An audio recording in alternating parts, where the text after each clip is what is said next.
Good morning, all people who have lost hope, which is all of you.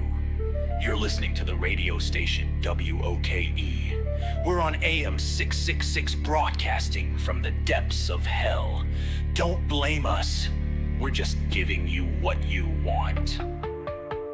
In the news today, there was panic in the streets as people started jamming to that funky beat. Their feet were doing the jitterbug on the rug so fast. How fast?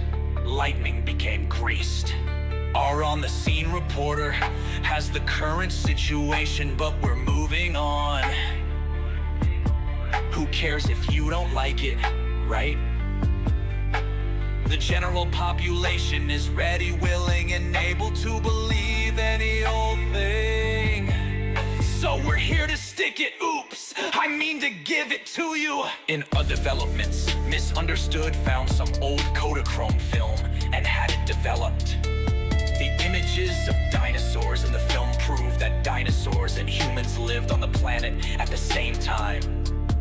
Other scientists point out how one of the dinos has a ladder and slide attached to it, proving otherwise. I say who cares and big whoop either way. All you have to do to get proof is go to Loch Ness. There is a monster living in those waters they can take photos of. If they don't get eaten like the last fools to try that. Traffic is jammed up downtown. If you go uptown, your time in town will go down. Don't give in to giving up when you're downtown. Hang around, don't be bound to hang around. Don't be the pedestrian splashed with dirty water from the potholes. They yell and holler as you cry your ass off. Dumbass! Your have their license plate number is on social media. Weather conditions call for dripping wet, cloudy, overcast, dreary, sloppy, yucky, miserable, spit, cuss. What was I talking about? Never mind, I got this. Yeah, you better stay indoors and drown your sorrows in a gallon of cheap rot gut and greasy fries. You'll think the temperatures will be hotter and hotter. It won't matter when you're on the happy juice. Tomorrow the weather will be exactly the opposite, but your attitude will be the same old crappy. Doom and gloom we all have come to enjoy. There's all the news that's in the news as we see it. You tired, beaten down, disjointed minds and fleshy brains. All the news that's worthy of my distortion and your contortion. Now for some music to grind down the last bit of self-awareness you cling to. Good morning, all you guys. This is the Northern the Destroyer on the air.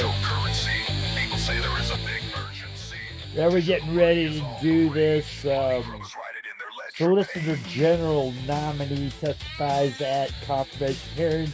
It'll start up in about 30 minutes. But in the meantime, we'll be playing some tunes. I might make some comments here and there. During the hearing, I'll probably make some comments. So you guys stick around. We'll be jamming out right now. Then about 30 minutes, that'll be coming up at 8:15 a.m. Mountain Time. I'm on the Mountain Time. All right, you guys.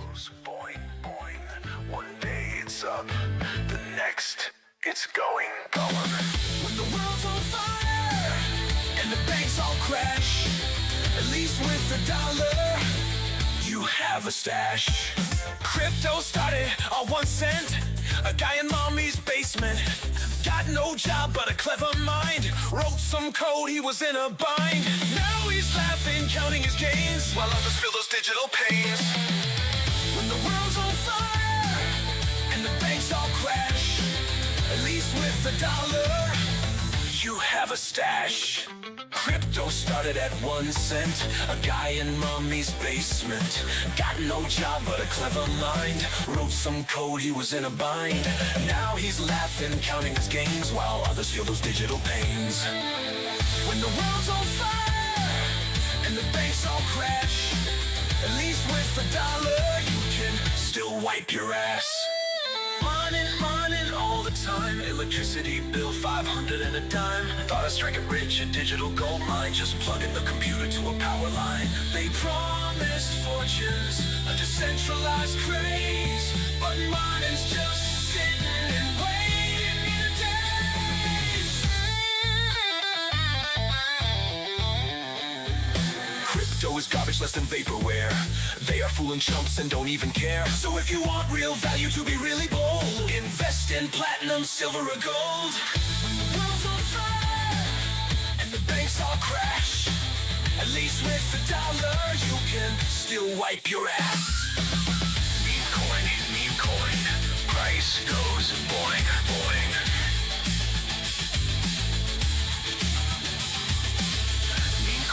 Meme coin, price goes boing, boing.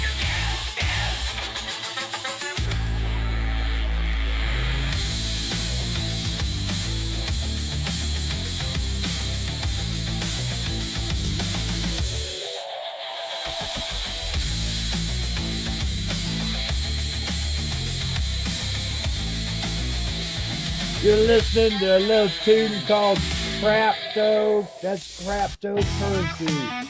This song is called FAFO National Strike. We work our fingers to the bone. They sit high up on their throne.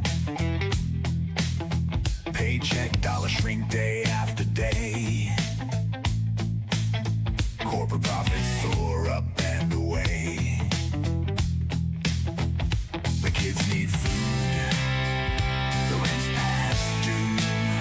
They tell us there's nothing we can do while laughing. Strike, strike, stand up and fight, fight. This is our power, this is our right. Don't let them push us to the ground.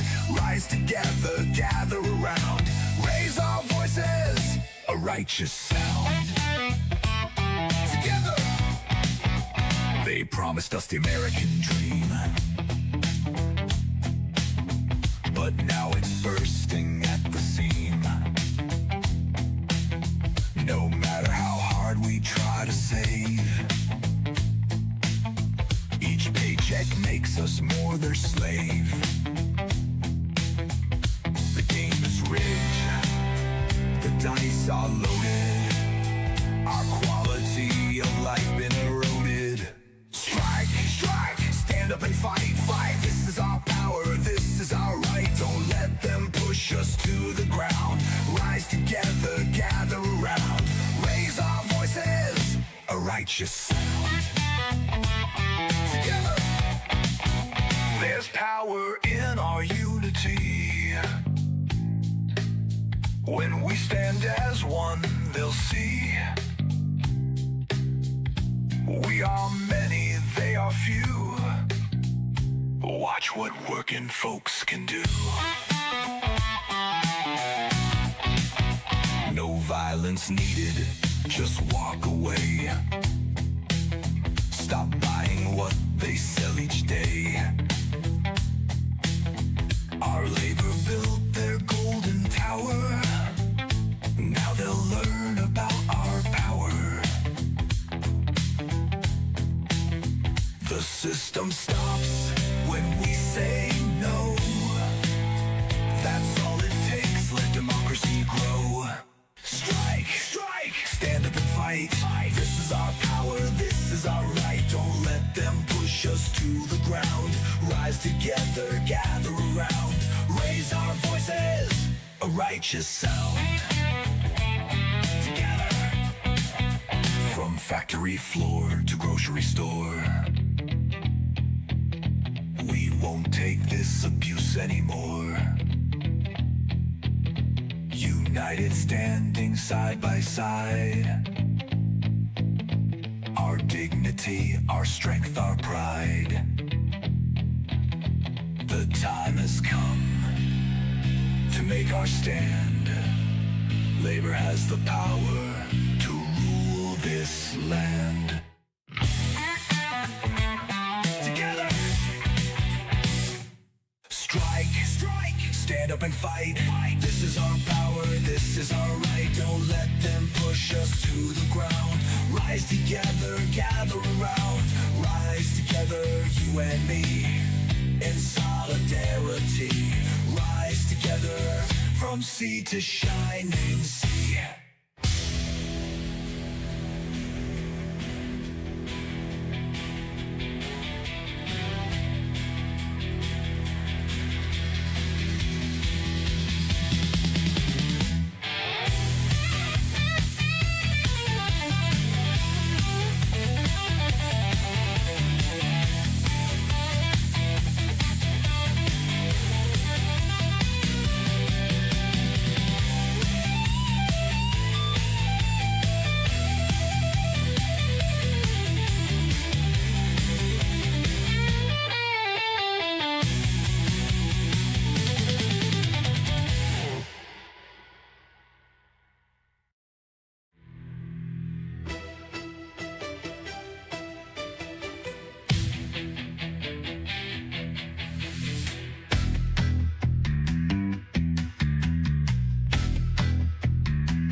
From factory floor to grocery store, we won't take this abuse anymore.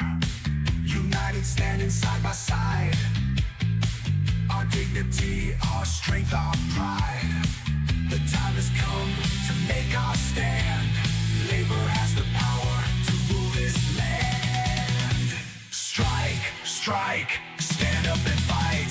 This is our power, this is our right. Don't let them push us to the ground. Rise together, gather around. Rise together, you and me, in solidarity. Rise together, from sea to shining sea.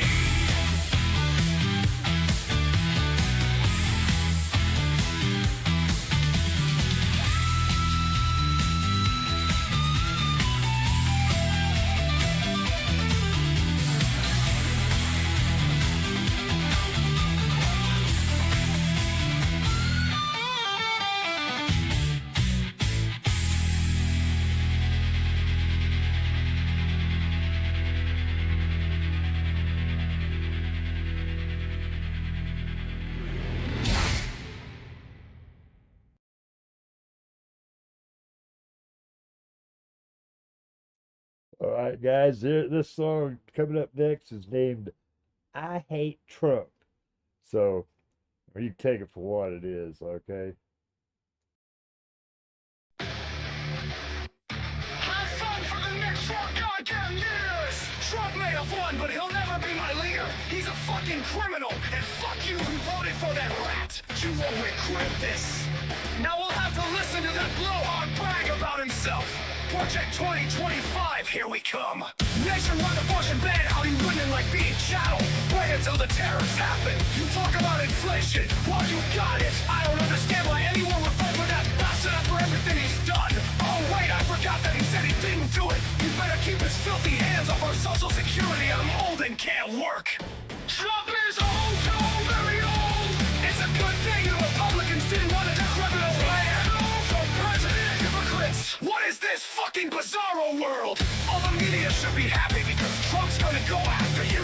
Funny, he just never talked about the media calling them the enemy camp. Fuck you, Trump. I bet he's on the phone to Putin to kiss Putin's ass in the morning. The dismantling of democracy. I hate that bastard with a burning passion. I just turned down the sound. I couldn't take listening to his fucking trashing of America. He says America's going down the tubes. Fuck you, Trump. It never was going down any motherfucking tubes.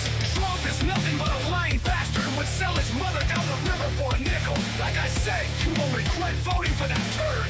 Don't forget about Don Jr., the pussy, calling himself a prince. He wants to be King Trump. All that blood of the warriors of the past spilled for nothing. I'm disappointed in my fellow American and haven't any hope for tomorrow. But hey, I must be wrong if the majority of Americans want an asshat for a president. The world laughs at us and dreads us.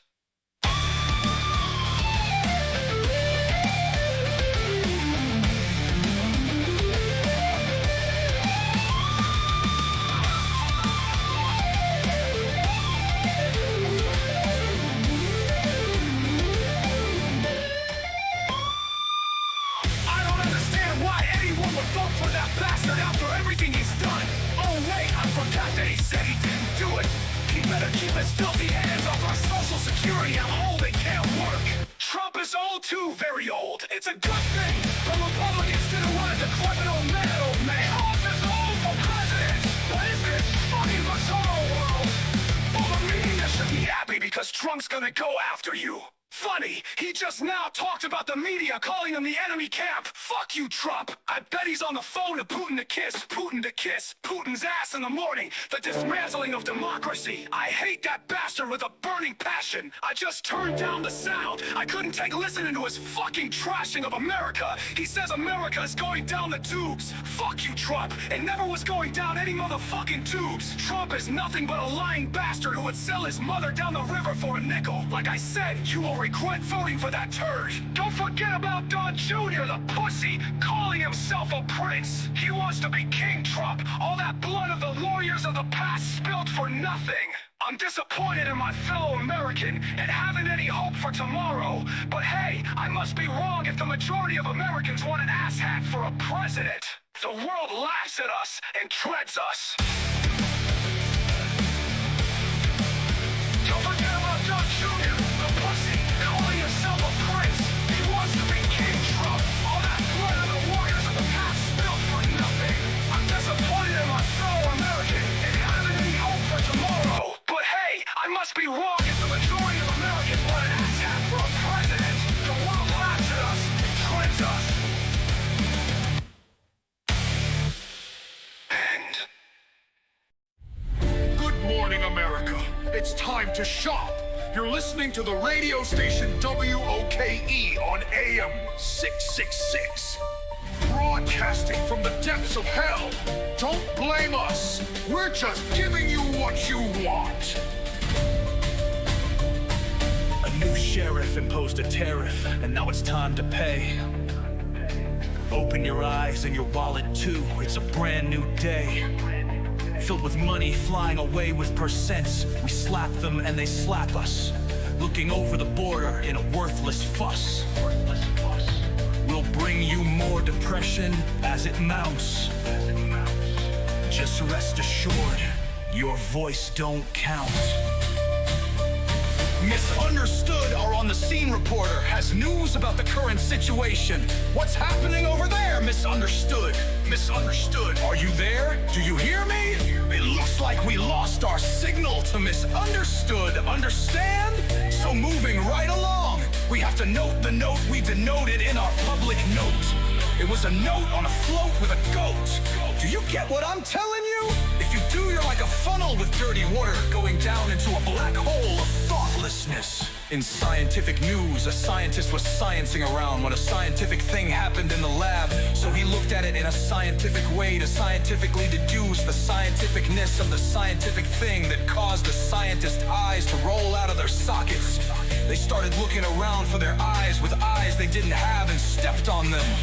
It looks like the eyes have it, or they have the eyes stuck to the bottom of their scientist shoes. Half the people looking straight at them believe their eyes. The other half was left wondering whose half the eyes belonged to. I say, who cares? And big whoop, either way. I have my eyes, you guys, no lies, no flies, no fries. Just eyes or something. Now for the traffic report that will contort just like everything else. Traffic is jammed at the 5 points traffic circle. The cars aren't moving and the drivers are yelling. Bumper to bumper, toe to toe, bumping bumpers and breasts. Avoid the 5 points traffic circle unless you want to circle jerkle. And never forget, don't be the pedestrian splashed with dirty water from the potholes. I'll laugh at you as you yell and holler and you cry your ass off, dumbass. You have their license plate number, put it on social media. Weather conditions are muggy with afternoon beatings. You will lose your money and be going to the hospital. Wait a darn minute, isn't this supposed to be a weather report? Where's that damn green screen? Where's my vodka? That's what I'm talking about. Never mind, I got this. Yeah, you better stay indoors and drown your sorrows. There's no point in going out in muggy weather unless you like being mud. There's all the news that's in the news as we distort, as we report. All the news that's worthy of my distortion and your contortion.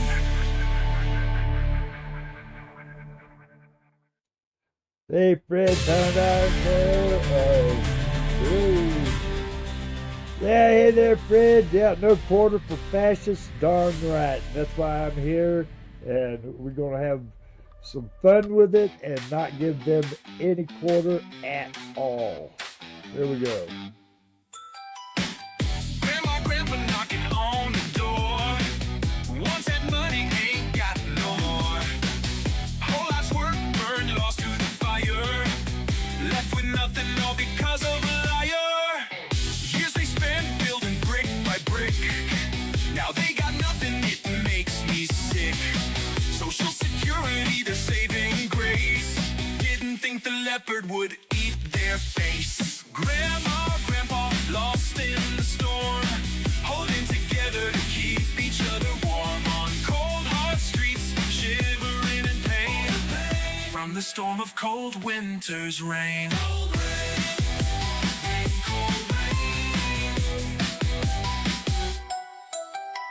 Lost yet they stand with the glimmer of hope, held on to love, it's their remaining lifeboat. Though their world crumbled, they still believe in the simple joy they give and they receive. Grandma, grandpa, lost in the storm, holding together to keep each other warm on cold, hard streets, shivering in pain from the storm of cold winter's rain.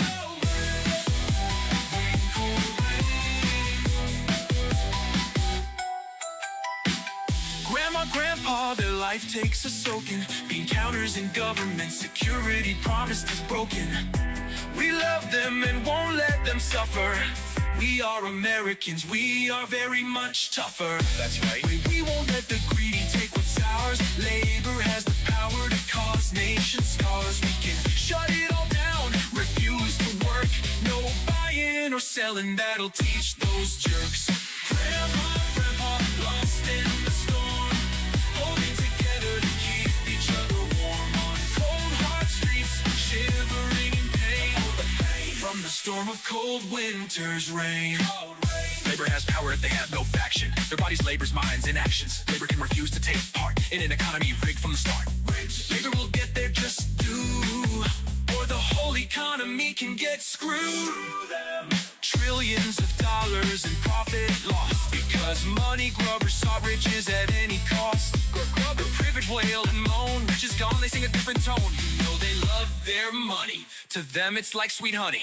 Grandma, grandpa, lost in the storm, holding together to keep each other warm on cold, hard streets, shivering in pain from the storm of cold winter's rain. When rich schemers took social security money, all the people across the land didn't think it funny. When half steal from have-nots and give them the pike, love shuts down the economy with a national strike. We love you, Grandma, Grandpa.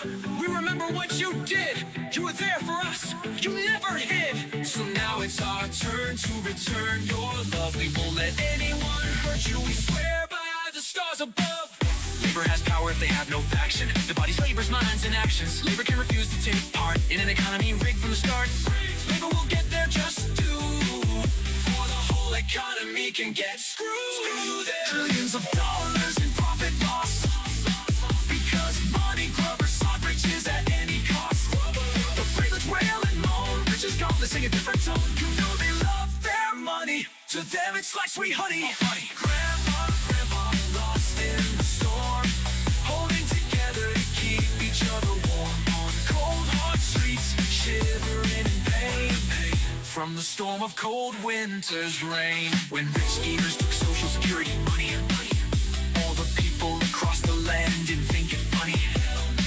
When half steal from have-nots and get the pike, love shuts down the economy with a national strike. We love you, Grandma, Grandpa.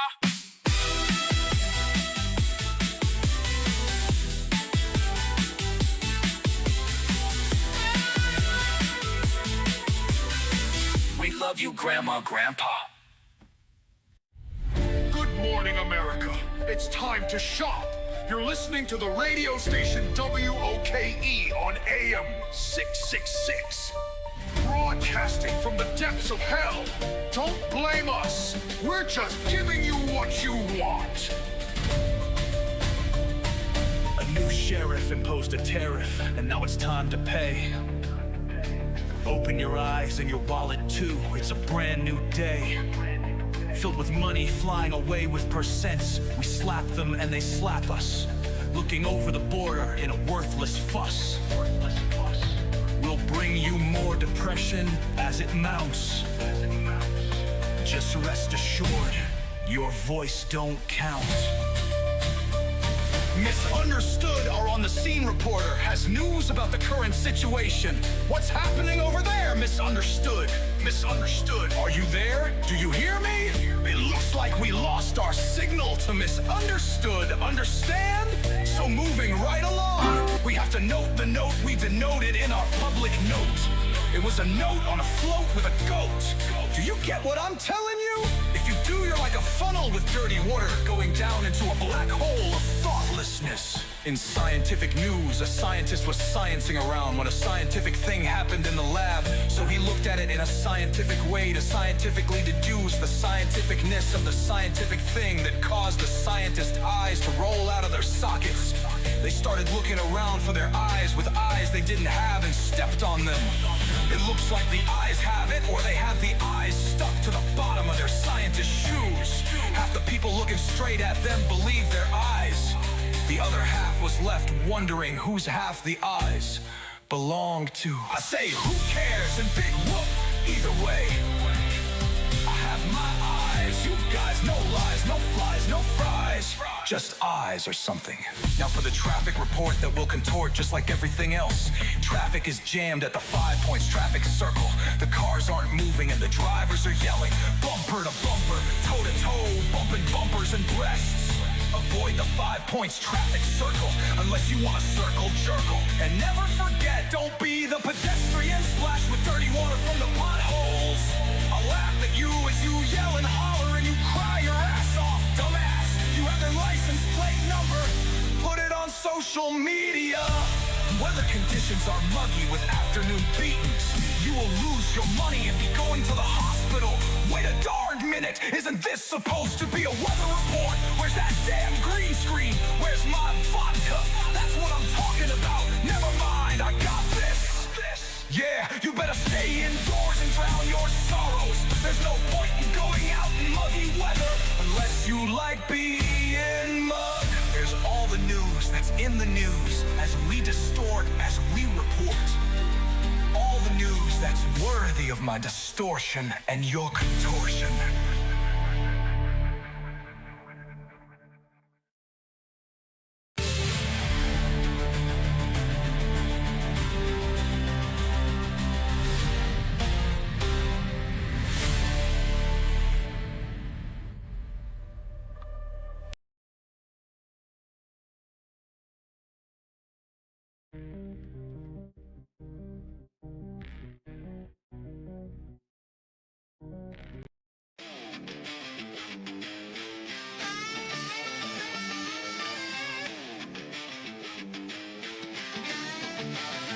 Must got into the federal building. Ooh ah, that's where he did a lot of stealing. All the ooh ah day. Trump said, go in if you're willing. You paid a fortune, now make a killing. Take food from babies, it will be thrilling. We got a mandate, let the blood start spilling. Musk got into the federal building. Ooh ah, that's where he did a lot of stealing. All the ooh ah day. Musk went there with kids in tow. Made workers leave, got passwords and keys. Hacking and banging, noobs in the know. They gonna look and rewrite code. Musk got into the federal building. Ooh ah, that's where he did a lot of stealing. All the ooh ah day. Congress folk are screaming. Elon Musk will get a ream in. Call him in to test testify. Never say the other side. We got a mandate, they cried. I don't like it, not one bit. Elon Musk, a little shit. From South Africa, now here to stay. He's angry and wants to make us pay.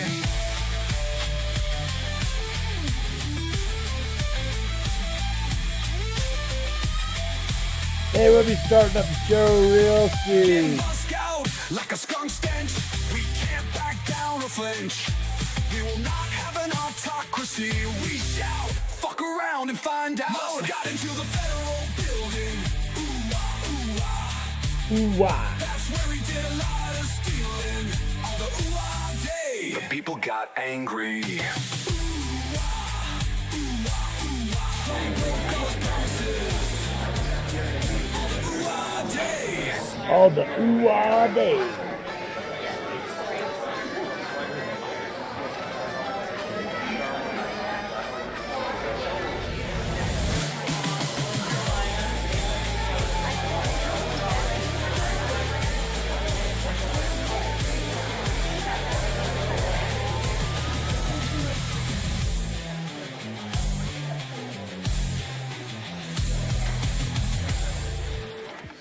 They'll be starting up here in a minute.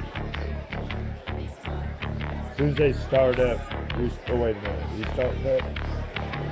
That old Grassley, I don't like Grassley. Rivers of my hate run Yeah, deep into the hey. valleys of my heart. Neither height nor depth nor mountain too wide could show you the depths of my hate.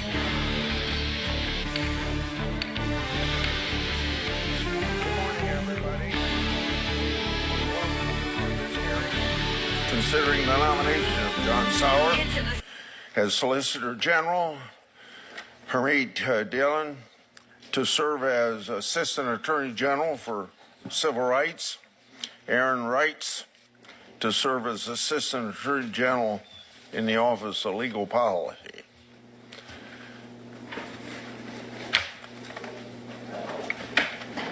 We're going to call on this is how we run the committee. We're going to call on Senators Lees, Cruz, Hawley, and Schmidt to introduce the nominees. After that, the nominees will have a chance to give an opening statement.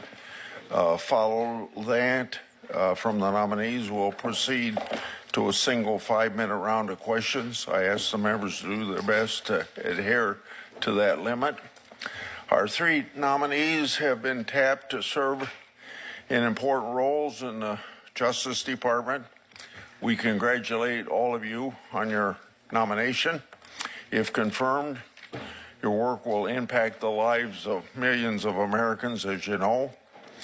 Each of you has impressive qualifications, and we're looking forward to hearing from you. We thank your family and friends for coming today to be with you, and I'm sure they're very proud of you. I've said many times that the Department of Justice is at an inflection point. Over the last 4 years, public trust in the department has declined, and many Americans feel like the justice system isn't working for them. If confirmed, we expect you to work with Attorney General Pam Bondi to fulfill her promise to turn things around. Mr. Sauer, you're particularly well qualified to serve as the nation's chief appellate lawyer. You started your career clerking for Justice Scalia, a legal giant, as we know. Justice Scalia spent his life teaching lawyers to faithfully interpret the Constitution and laws according to original meaning. I have no doubt that you learned this lesson very well. After clerking and a stint in private practice, you left D.C. behind to go home and serve as Assistant United States Attorney in Missouri. You worked diligently to prosecute criminals and keep the community safe. In 2017, you joined the Missouri Attorney General's office as a Solicitor General, where you served under 2 members of this committee, Senators Hawley and Schmidt. Serving as the state's chief appellate officer during the COVID pandemic and across 2 presidential administrations, you undoubtedly prepared you well for the role that you'll walk into after confirmation. There's a lot of work to be done defending our nation's laws, and it seems like you're well prepared. Ms. Dillon, you're one of the nation's foremost experts on civil rights. Your journey started a long ways from here. When your family emigrated from India, you went to Dartmouth at a very young age of 16, I'm told, and then went to law school at the University of Virginia.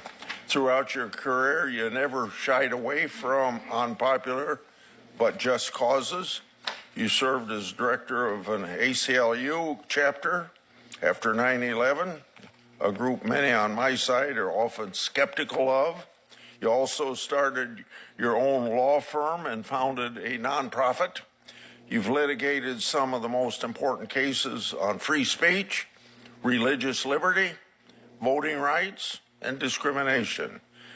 Discrimination is wrong. Common sense ought to tell us that. Our Constitution and our civil rights laws do not tolerate determination on the basis of race, as the Supreme Court recently said in Students for Fair Admissions.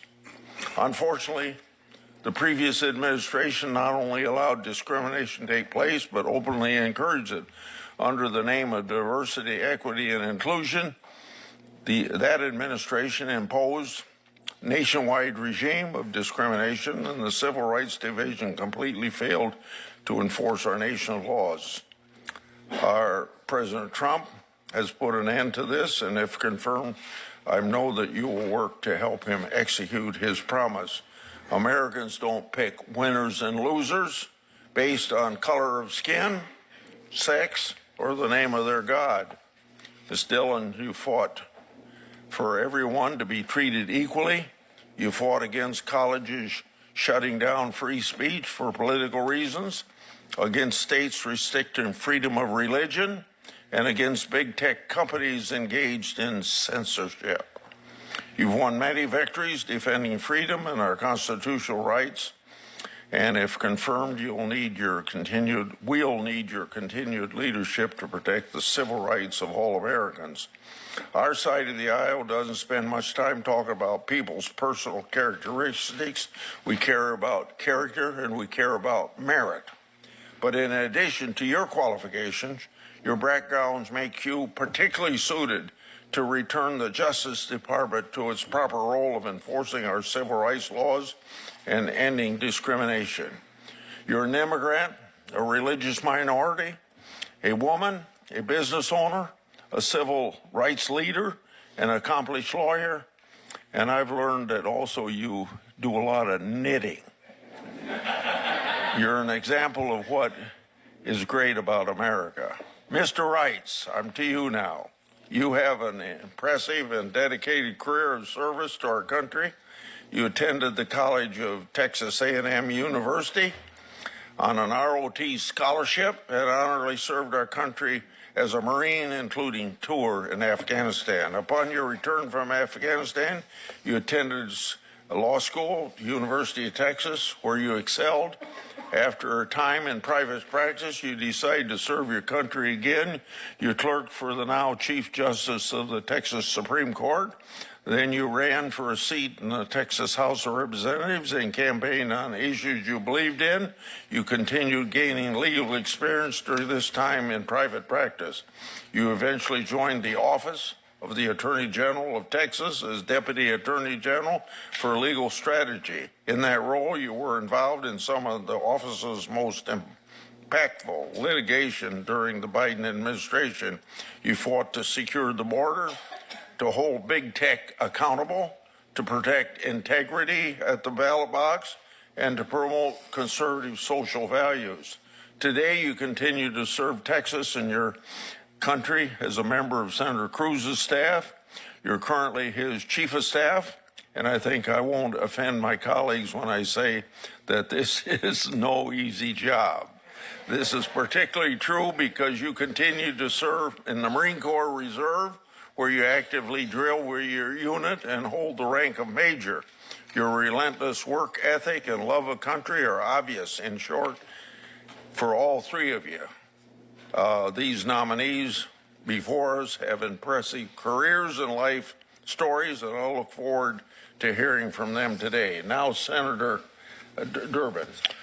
Thanks, Chairman Grassley. I'm going to make a brief opening statement here, and it relates to an issue which is very personal to me and to some members on the dais here. You are gathered in this room today for an important hearing of the Senate Judiciary Committee. When you entered this complex, you were protected from the first step you took until this moment by the Capitol Police. These are men and women, some in uniform, some not, who are risking their lives to keep you and me safe. We should never, ever take that for granted. Those of us who were witness to the January 6th riot here in the Capitol have an experience we'll never forget. You've seen it. You can't miss the videos that have been played over and over again. As a result of that riot on January 6th, 4 police officers died, over 140 were assaulted, 1,600 people were arrested and convicted of crimes that day. For those of us who witnessed that occurrence, we know what was at the heart of it. It was an attempt by a mob to take control of the Capitol while we went through the constitutional exercise of counting electoral votes. It could have been worse, I guess, but to think that we had that happen in the United States Capitol is almost unthinkable. Imagine if you just heard the news that the House of Commons in Parliament in London had the door broken down and been overrun by a mob. You would have said to yourself, well, that's impossible. Not in London, not in England. For goodness sakes, it couldn't happen. It happened here, and we lived it. We ended up postponing the session of the Senate and the House to complete the constitutional duty until later in the evening, and we'd cleared these rioters out of the Capitol. I tell you that because the president recently announced that they weren't, in fact, guilty of any crime. They were being assaulted. Assaulted by whom? By the Capitol Police? By the National Guard that was here? That's an incredible statement, and it's on its face patently false and insulting to the men and women who protect us every single day. The bottom line is they're not stopping now that they've been released by President Trump's pardon. They're not stopping in their assault on the Capitol. They are now revisiting the Capitol, holding press conferences, harassing the men and women in uniform who protect us here every single day. This has got to come to an end. Democrats and Republicans have to stand up for the men and women who are risking their lives to keep us safe every day. And to say to these people who were pardoned by President Trump, please take your press conferences someplace else. We don't want them here in this Capitol. I think it's essential that we move in that direction and do it quickly. If we care for these men and women, it's time we speak out against this insulting, harassing conduct when it relates to Capitol policemen. Let me also say that I'm concerned, as I have been in the past, that we are seeing some transformation of law enforcement in this country that most people don't imagine. There was a time when the Federal Bureau of Investigation had one political appointee. For 50 years, the director was the only political appointee, given a 10-year term and expected to be at least mindful of his or her responsibility under the Constitution. The choice that was made by this committee and the Senate and ratified by the president has now put a new person in charge, Mr. Patel. Mr. Patel is proceeding with this effort to cleanse the ranks of the FBI of people who could shown any conduct in the past disloyal to Donald Trump. Honest to goodness. That's the first time in history we've gone through this. And to think that we're going to see a politically loyal ranking in the Federal Bureau of Investigations is an embarrassment to this nation. And it's hard to imagine that's happening. Sadly, we're seeing the same thing happening in the military. I don't think that's going to be good for this country at all. Those ranks should be apolitical, top to bottom.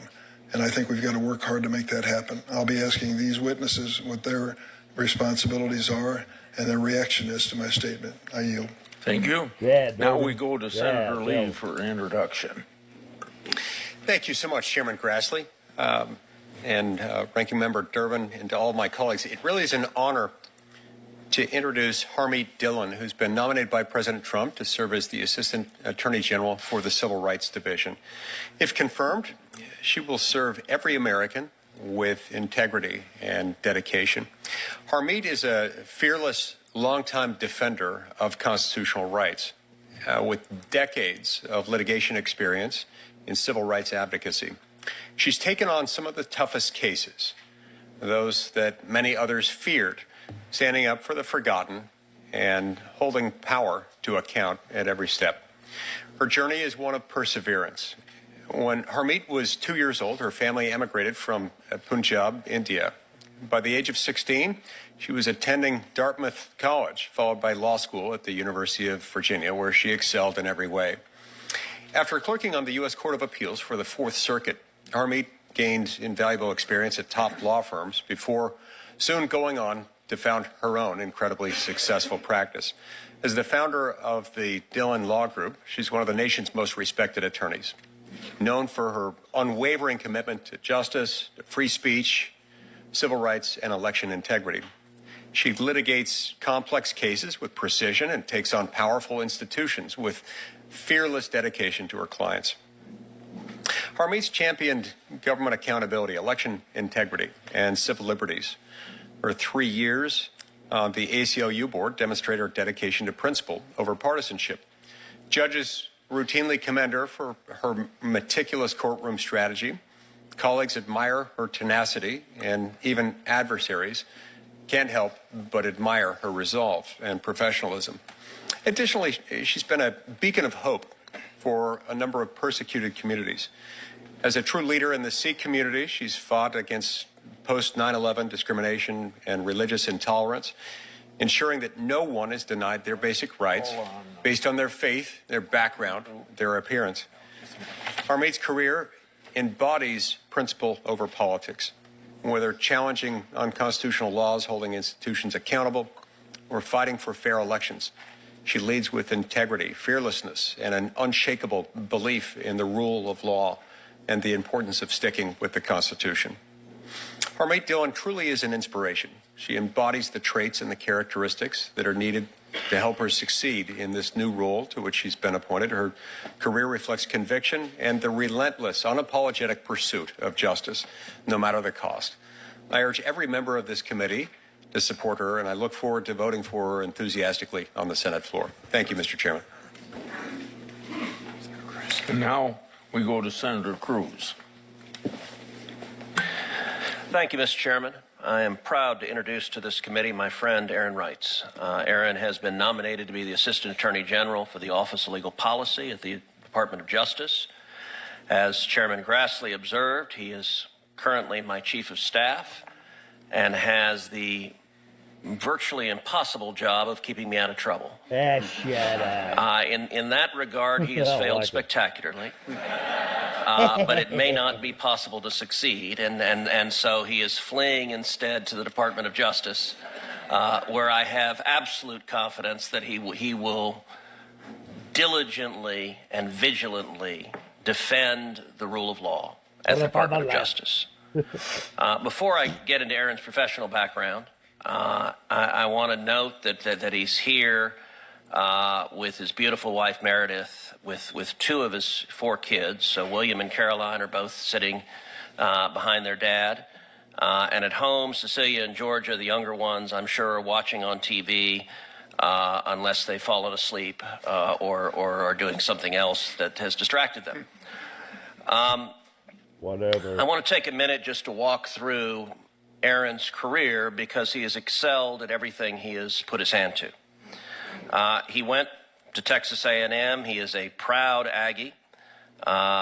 His wife Meredith, both he and Meredith are from San Antonio. She went to the University of Texas, so they are a divided household, and yet a happy one. And somehow they managed to work through the return to the A&M Texas football game that occurred this year. He went on to serve as an officer in the Marine Corps. He spent 5 years in active duty, deployed to the Helmand province of Afghanistan, where he was embedded with the Afghan National Army, leading logistical operations in one of the most dangerous regions of the world. To this day, he remains in the Marine Corps Reserve, where he holds the rank of Major. He left active duty, went to the University of Texas at Austin, where he served as president of the Federalist Society and editor-in-chief of the Texas Review of Law and Politics. After that, he went into private practice and then clerked on the Texas Supreme Court. And then he returned to public service, going to the Texas Attorney General's office, where he was the Deputy Attorney General for Legal Strategy. And in that role, he was the driving force in many of the most consequential legal battles for my home state. For the last 2 years, he's been my chief of staff, and he's demonstrated a terrific ability to, number one, fight for my legislative agenda, including efforts to secure the border, to protect children from online harm, to grow our economy, and to bring justice to victims of violent crime. He also has earned the respect of his colleagues, the chiefs of staff of each of us around this dais. He has worked well both with Republicans and Democrats. He has brought people together behind a shared mission. And he now has been nominated to lead OLP at the Department of Justice. And I have every confidence that he will do that job with great distinction. And he will serve as a critical right hand to Attorney General Pam Bondi. And I'm proud to introduce Aaron, and I would encourage all of you to vote to confirm him. Senator Hawley. Thank you very much, Mr. Chairman. It's my privilege to introduce John Sauer, my friend, my former colleague, who has been nominated for the position of Solicitor General of the United States. I've known John for years and years now. He is a proud Missourian, going back many generations. John's career has already been incredibly distinguished, and the chairman mentioned some of his accolades. Let me just walk through a few of them, beginning with his education. He's a Bachelor of Science degree from Duke University. He was a Rhodes Scholar. He has an MA from the University of Notre Dame and a JD from Senator Cruz's law school. We'll try not to hold any of that against. I apologize for that. After graduating and completing his education, he clerked for Judge Michael Ludick of the Fourth Circuit, and then for, as the chairman mentioned, for the great Antonin Scalia, who I continue to believe is the most influential Associate Justice of the Supreme Court of the 20th century, and he served there with distinction. John then came back to his native St. Louis, and was for 5 years a federal prosecutor, where he prosecuted violent crimes, white-collar crimes, and more. And then he briefly, in between that and joining the Missouri Attorney General's office, he founded a small litigation firm where he represented all manner of clients. And then our paths really began to intersect in 2017. I was elected Attorney General of the state of Missouri, and the Missouri Attorney General's office at that time did not have an office of the Solicitor General. And I thought it was important to create one, given the volume of appellate cases that we were facing. And I couldn't think of anybody better, of all the attorneys that I'd had the privilege of working with, than John. So I remember I went to John, and this may say something about my recruiting habits. You'll like this, Senator Kennedy. I went to John, and we met at a Cracker Barrel. And we sat down at a Cracker Barrel, and over chicken fried steak, I said to him, John, you have the ability and the record to be Solicitor General of the United States, but would you at least consider coming to be Solicitor General of the state of Missouri? And to my great delight, and I think to the great benefit of the state of Missouri, he said yes, and served as my Solicitor General for 2 years, and also as my first assistant in the office, overseeing all of our criminal and civil litigation, including record numbers of criminal convictions, as well as an astounding win rate in the appellate courts. He's argued multiple times in the federal courts, the United States Supreme Court, of course, the Missouri courts, and handled all of that with the greatest of aplomb and professionalism. He went on to serve for a number of years, another 4 years, I believe, with my successor and now my good friend and colleague, Senator Schmidt, who will say more about that in a moment. But that reminds me, John, here's an opportunity to prepare for your first question. I'll just give it to you now so you can think about it. Which of the attorneys general on this dais was your favorite, and why is it me? So you can be thinking on that. John has served his state with the greatest of distinctions. He has served his country with the greatest of distinctions. I do not know a better lawyer in private practice, in public practice, federal prosecutor, name it, go down the line. I do not know a better lawyer in this country than John Sauer. I'm delighted to see him here today, and I'm delighted to support your nomination. I urge all of my colleagues to do the same. Senator Schmidt. Only because of seniority did you get to ask that question first. It was coming. Thank you, Mr. Chairman. It's an honor and privilege to introduce the smartest lawyer I've ever met, President Trump's nominee to be Solicitor General of the United States, and my former Solicitor General of Missouri, John Sauer. Fruit liquor. A born and raised Missourian, John is a man of deep personal faith, a fellow Catholic, a devoted husband to his wife Anne, and father to his 5 children. As a young man, John ventured east to attend Duke, Oxford as a Rhodes Scholar, Notre Dame, Harvard Law School. I mentioned it.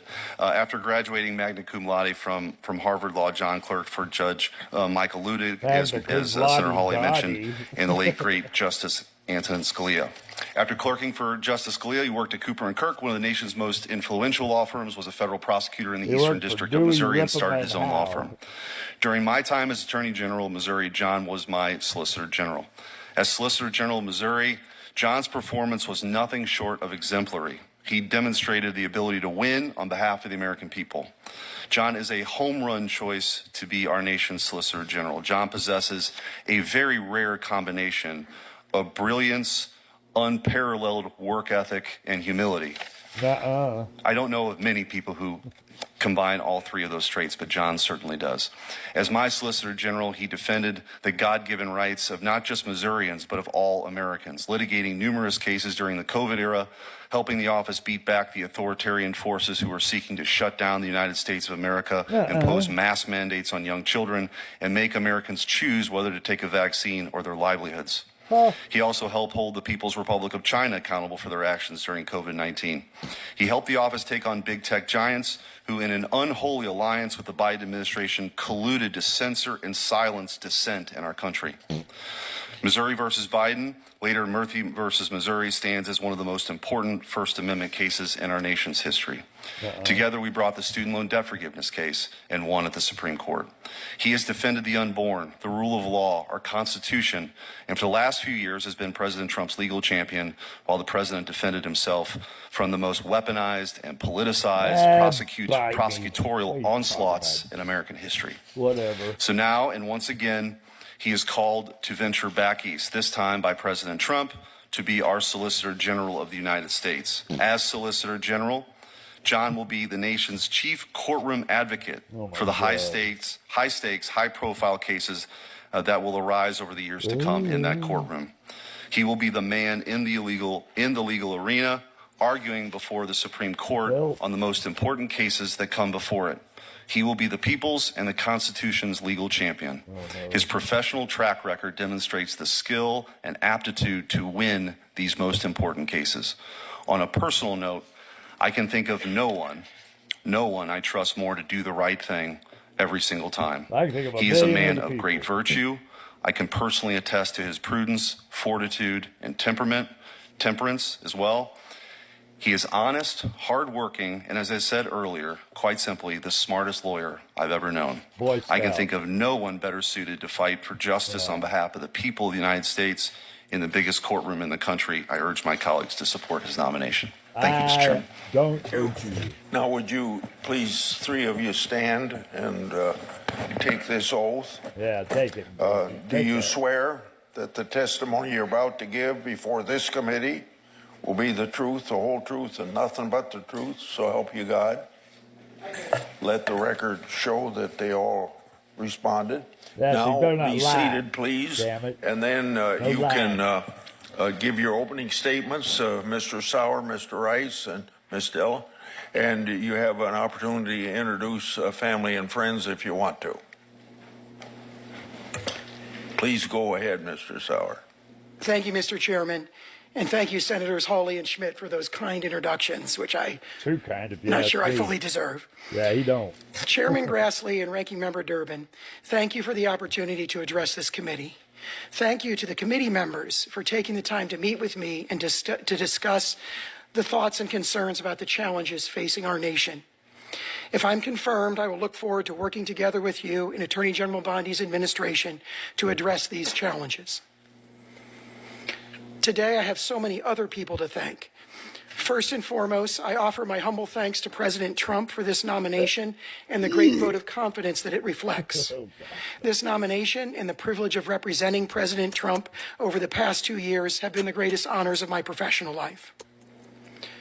Next, I express my deep gratitude to my former bosses, Senator Hawley and Senator Schmidt, both of whom I love and adore equally, for giving me the opportunity. for giving me the opportunity to serve as the Solicitor General of the great state of Missouri. Senators, your leadership and mentorship in that office has meant the world to me. In addition, I thank my family and friends, many present here today, for their unswerving love and support throughout this process. Without that support, I could never have arrived at this moment today.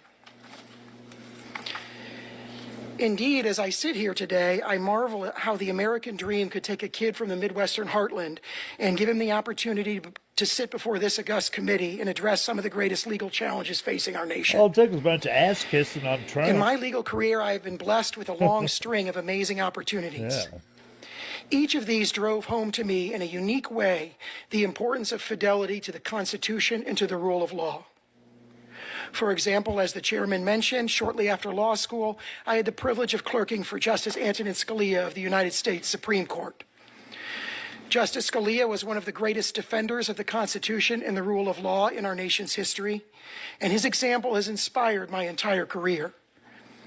His insistence on fidelity to the original public meaning of the Constitution and the plain and ordinary meaning of statutes have provided the guideposts to my approach to legal analysis ever since.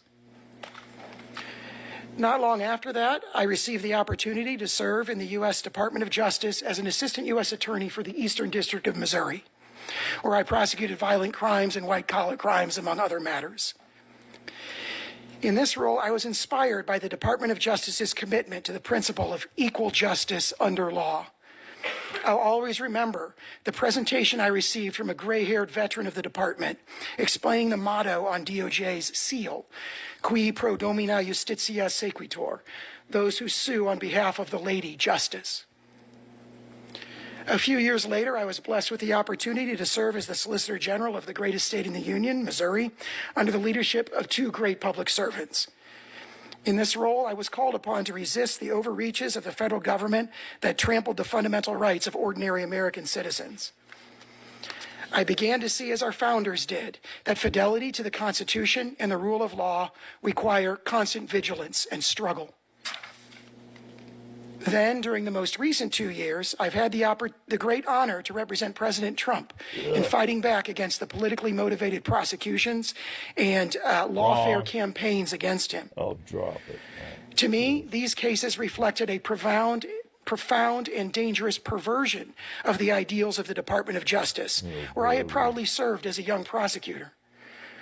They manifested the weaponization of the federal government at its worst in an unconstitutional attempt to interfere with the 2024 presidential election by trying to prosecute and imprison the sitting president's main political opponent. I learned that fighting for the Constitution and the rule of law requires courage, perseverance, and sacrifice. Hypocrisy.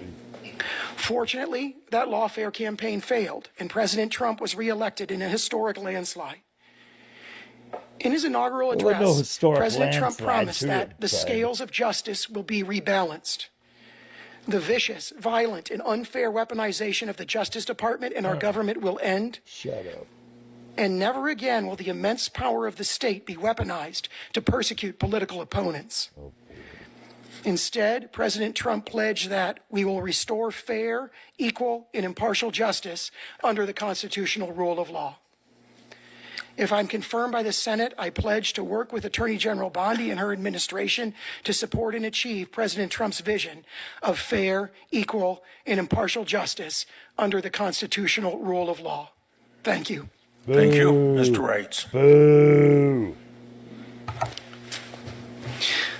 Thank you, Chairman Grassley and Ranking Member Durbin, for convening this hearing and for providing my fellow nominees and me the opportunity to participate in the Senate's essential and time-honored advice and consent role under the Constitution.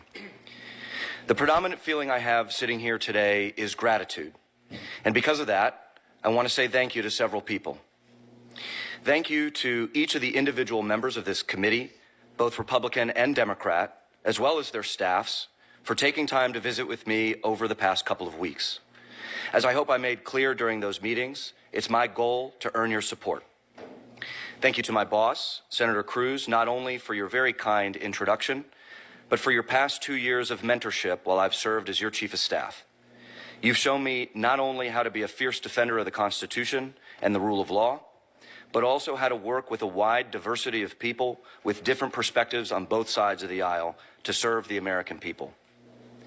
Thank you to my family for supporting me and having my back. Today we have with us my wife of 16 years, Meredith. We've known each other since we were 12, and I was reminded while preparing the paperwork for this hearing how much we've been through together. Moves, careers, deployments, kids, one public service pay cut after another, and now this new adventure, a hopeful opportunity to serve at the Justice Department. I love and appreciate you. We also have 2 of our 4 children here, William, my oldest, who was born while I was in Afghanistan, and his younger sister, Caroline.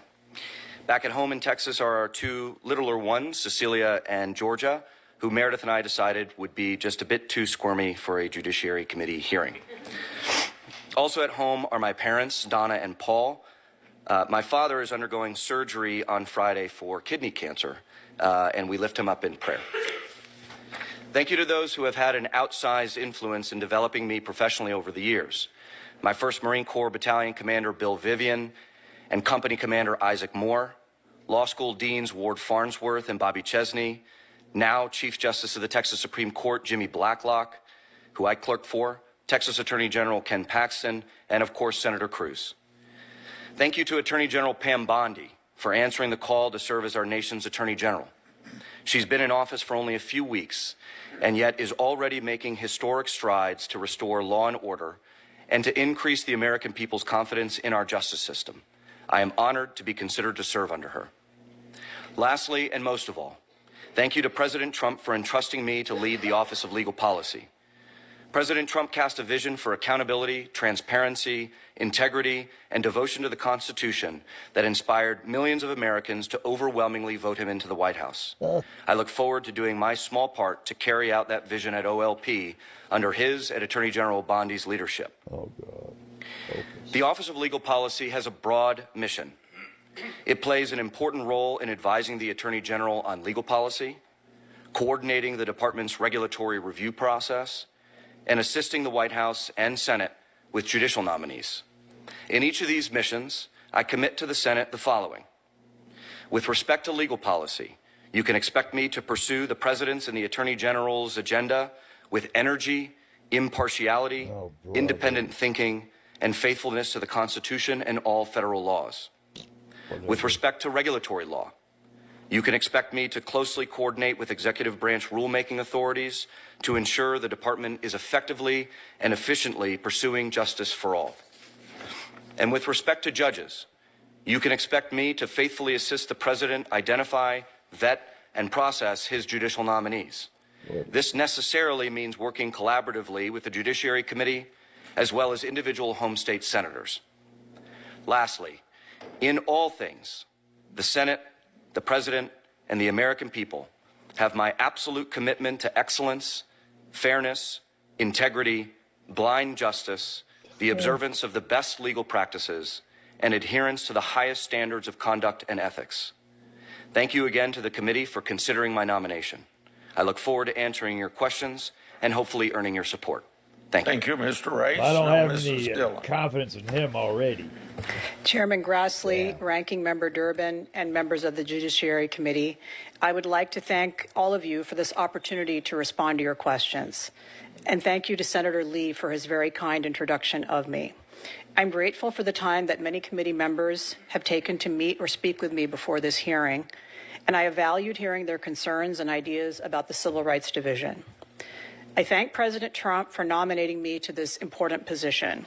He knows all too well how the Department of Justice may be weaponized for the wrong ends, for political persecution, for payback, for punishing protected speech and ideas. As his lawyer for several years, I too am keenly aware of how quickly justice may become unjust. I also want to thank Attorney General Pam Bondi for her inspiring leadership and her trust in me. I am deeply honored to be joined by members of my immediate family here today.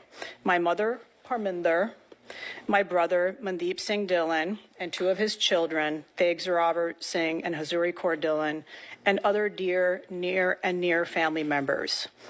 With me in spirit, as well as my husband Sarjeet, who passed away last summer and who supported me in every way. Many friends have come from around the country to support me as well, and I'm so grateful. I owe everything I have in this world to God and to my family. My parents brought Mandeep and I to the Bronx, New York, where Dad finished his medical residency, then to rural Smithfield, North Carolina, where his simple goal was to raise his family in a small town with traditional values, practice orthopedics, play a little tennis, and enjoy the American dream. When we moved to Smithfield in 1975, there was a sign on the highway as you entered town that said, "The United Klans of America welcome visitors to Smithfield." My parents didn't know what the Klan was when they moved to Smithfield. We did find out. Thankfully, the anachronistic and despicable sign came down in 1977, and the Klan didn't affect me directly. But I was bullied as a child for my long braids, my funny name, my unusual faith, and it wasn't the easiest thing to be a family of turban-wearing Sikhs in the rural South in the 1970s. What I learned from my parents was that in America, anybody could be anything with hard work and determination. I am before you today because of these life experiences. My faith teaches me that it is a duty to stand up for the rights of the defenseless. Throughout my 32-year legal career, I have honored this teaching through my legal work. In law school, I've been an advocate for victims of domestic violence, work I continued for over a decade in private practice. I've advocated in the courts for asylum seekers facing religious and political persecution. My clients have included Muslims, Buddhists, Hindus, and Christians.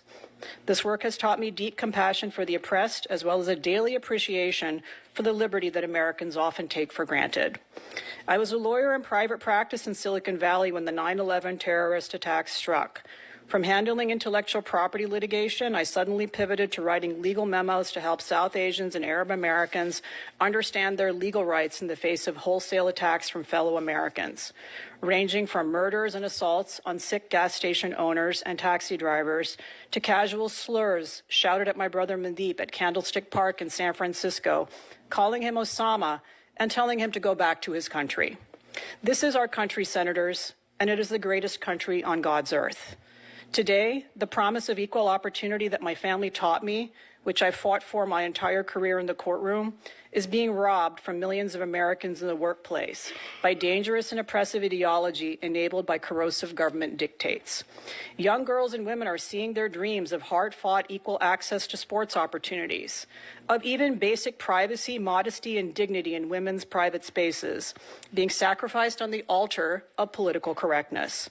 Generations of young people have been denied educational opportunities because of their immutable characteristics, instead of merit, even in the face of Supreme Court precedent that clearly bans such admissions policies. And our elections are consistently at risk of becoming ad hoc coronations where government officials in power put a thumb on the scale to achieve preferred outcomes. Our democracy is the lifeblood of our republic. Insecurity in this process breeds mistrust. Mistrust breeds anxiety and anarchy. We must remain forever vigilant in ensuring the results of the ballot box reflect the will of the people, not the preferences of the elites. It's 2025 in America. President Trump was just elected with a historic amount of support from Latinos, African Americans, Asian Americans, and Americans without college degrees. There is no greater time to be alive and to be an American than today. If I am honored to be confirmed as Assistant Attorney General for Civil Rights, this is my promise, Senators. I will bring my decades of experience as an attorney fighting for the rights of the defenseless to work every day. I will start every analysis with the Constitution. I will respect the words of statutes and the teachings of the courts, even if I disagree with them, though I will act within the law to challenge legal rulings I believe are wrong or statutes I believe are unconstitutional. What I will never do is use the DOJ Civil Rights Division as a partisan tool to push a political agenda. The Department of Justice stands for justice for all Americans. My parents crossed true oceans to bring me as a small child to America. We as a family are Americans by choice, and I can think of no higher honor as a lawyer than to be charged with defending and advancing the civil rights of all American citizens. Thank you. Thank you. We have 5-minute rounds of questions. I'll start and then go to Senator Durbin.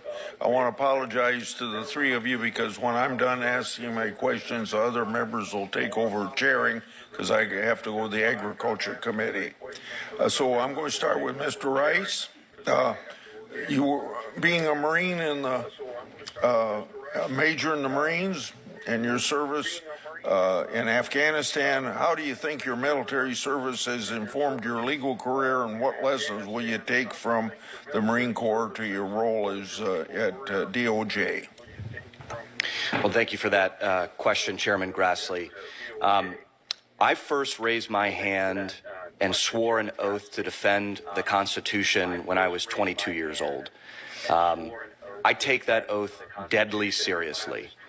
That not only structures my philosophy of how I would approach my job at the Justice Department, but that commitment also shapes how I work and how I execute that mission, with integrity, with excellence, with high standards, morals, and treating everybody with dignity the way that they deserve to be treated. And so not only do I bring a commitment to the U.S. Constitution, but I also bring a way of acting that I think adheres to the best that our nation has to offer. Mr. Sauers, you clerk for Justice Scalia, a famous champion of interpreting doctrine of originalism, and throughout his career promoting the concept of federalism. What was your most important lesson that you learned from Justice Scalia? Thank you for the question, Mr. Chairman. It would be very hard to reduce it to just one, but I would, in response to your question, echo the personal characteristics of Justice Scalia that I emphasized when I had the privilege of giving a eulogy for him in 2016 after his death. Not just his titanic influence on the development of law in the United States and advancing the doctrines of textualism and originalism, but in my experience, he exemplified the characteristics of a teacher and mentor, a man of great personal devotion, a man of great personal courage, and a person of deep humility. And I think you see the humility of Justice Scalia reflected in his attraction to the legal theories that he espoused, which are ultimately humble legal theories, the legal theories of limited role of courts in the interpretation of congressional statutes and the Constitution. Ms. Dillon, you'll have to protect the civil rights of all Americans under diversity, equity, and inclusion. The previous administration imposed a nationwide regime that discriminated against some people. The Civil Rights Division completely failed to enforce our nation's civil rights laws. So how will you approach enforcing our civil rights laws different from the previous administration? Chairman Grassley, thank you for that question. The Civil Rights Division has 11 sections, and each of them is charged with an important duty under the Constitution and the statutes, of course. So my approach is going to be to meet with the section heads in each of those sections, understand the present work that they are doing, and then assessing the extent to which that work is consistent with my view of the civil rights statutes and the priorities of the Department of Justice. And I think the President and Attorney General Bondi have made clear that diversity, equity, inclusion, as it has been applied to use racial quotas to deny people equal access to education, employment, even potentially housing and other aspects of civil life that are covered by the civil rights statutes are inappropriate. And so we'll certainly be taking a close look at all of those and enforcing the law equally in favor of all Americans. Would you approach Title VII discrimination civil rights laws and use it against companies that discriminate on the basis of race? Senator, if the facts support such a prosecution or a civil litigation, I certainly would do that. It is inappropriate in my view, and I think Title VII's language is clear that racial discrimination is inappropriate in hiring. And so that is certainly a priority that I would undertake, and one that I've undertaken in private practice as well. The same question as it relates to Title VI against universities that receive federal funds but who discriminate on the basis of race?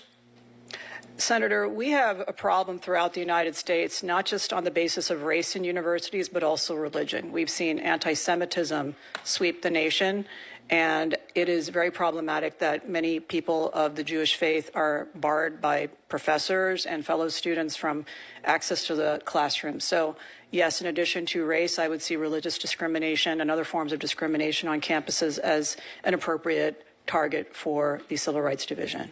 Thanks to all three of you. Senator Durbin. Thanks, Mr. Chairman, and congratulations to each of you, your family and friends, for this historic opportunity.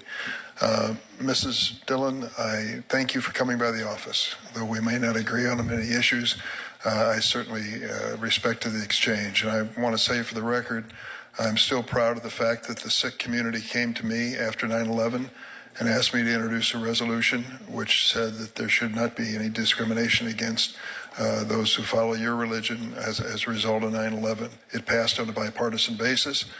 George W. Bush, as president, I think showed real leadership on that and many other issues. I also held a hearing in this committee when we had the terrible incident at the Gadwala in Wisconsin, where a white supremacist killed innocent people of the Sikh community. We had a hearing on that and packed the room with those who were interested in making sure that that never happens again. I'd like to go to specific questions, if I can, of the nominees.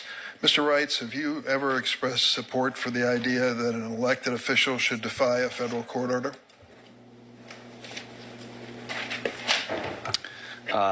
Thank you, Ranking Member Durbin. I'm not aware of any instances at this time of having made such an assertion. So let me remind you of a statement that you made. On March 30th, 2020, U.S. District Judge Lee Yackel, a George W. Bush appointee, temporarily blocked Texas from closing abortion clinics as a response to the state's COVID-19 outbreak.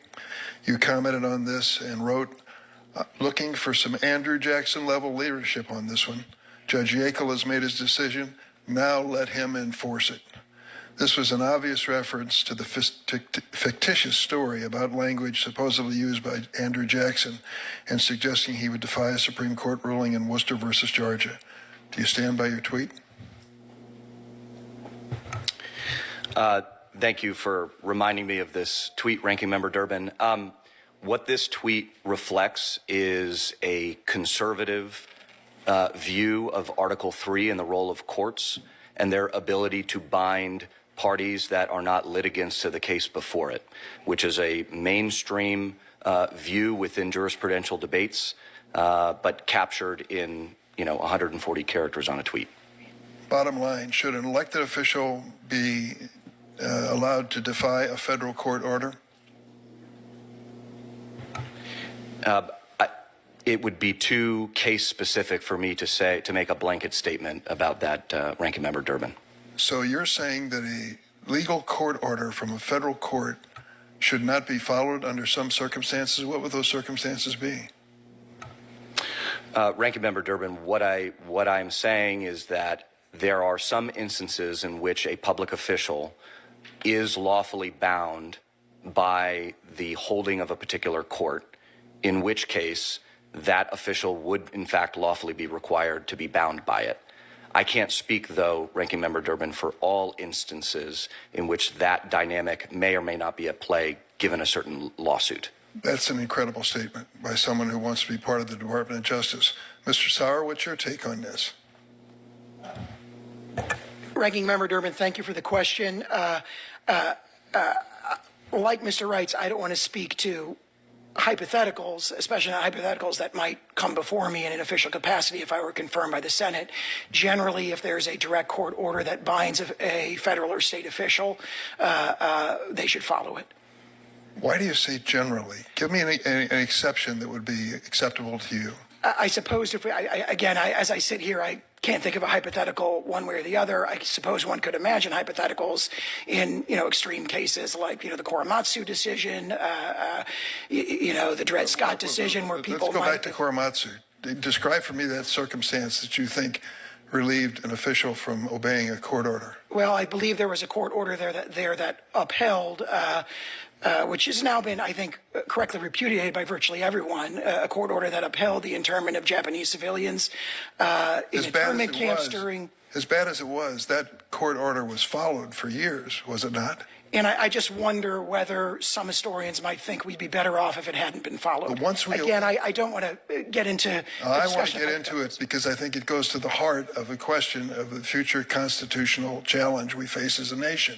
There's a great fear among many people, academics and people in the legal profession, as to whether or not this president would defy a court order, which basically would put him above the law, at least in his own eyes. And I want to know what circumstances Mr. Reitz and Mr. Sauer believe justify that conclusion. And you can answer that quickly. We've run out of time. Very quickly, I've represented President Trump for the better part of 2 years, and I just think that that's not a plausible scenario. You say the same, Mr. Reitz? You've run out of time, Ranking Member. Thank you. Senator Hawley. I think maybe I've misunderstood this last line of questioning. I thought it sounded to me like my friend Senator Durbin was defending the Korematsu decision, which I think is one of the worst and most abhorrent decisions in the history of the United States. So I just want to be clear on this. Let me give you all a chance to weigh in on this. Twist it. Yeah, that's not what. When we have a decision that is absolutely morally abhorrent, Korematsu, Dred Scott, we can go down the line.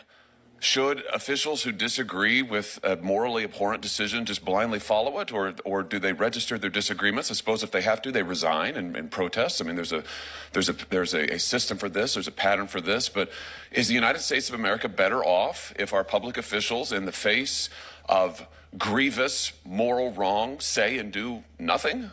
Mr. Sauer? I strongly agree, Senator Hawley, with your reaction to that. I don't. And the only point I was trying to make in my exchange with the ranking member was it's hard to make a very blanket, sweeping statement about something without being presented with the facts and the law that apply to that particular scenario. So those historical examples, I think, are designed to illustrate the difficulty of doing that. Mr. Reitz, you want to add anything?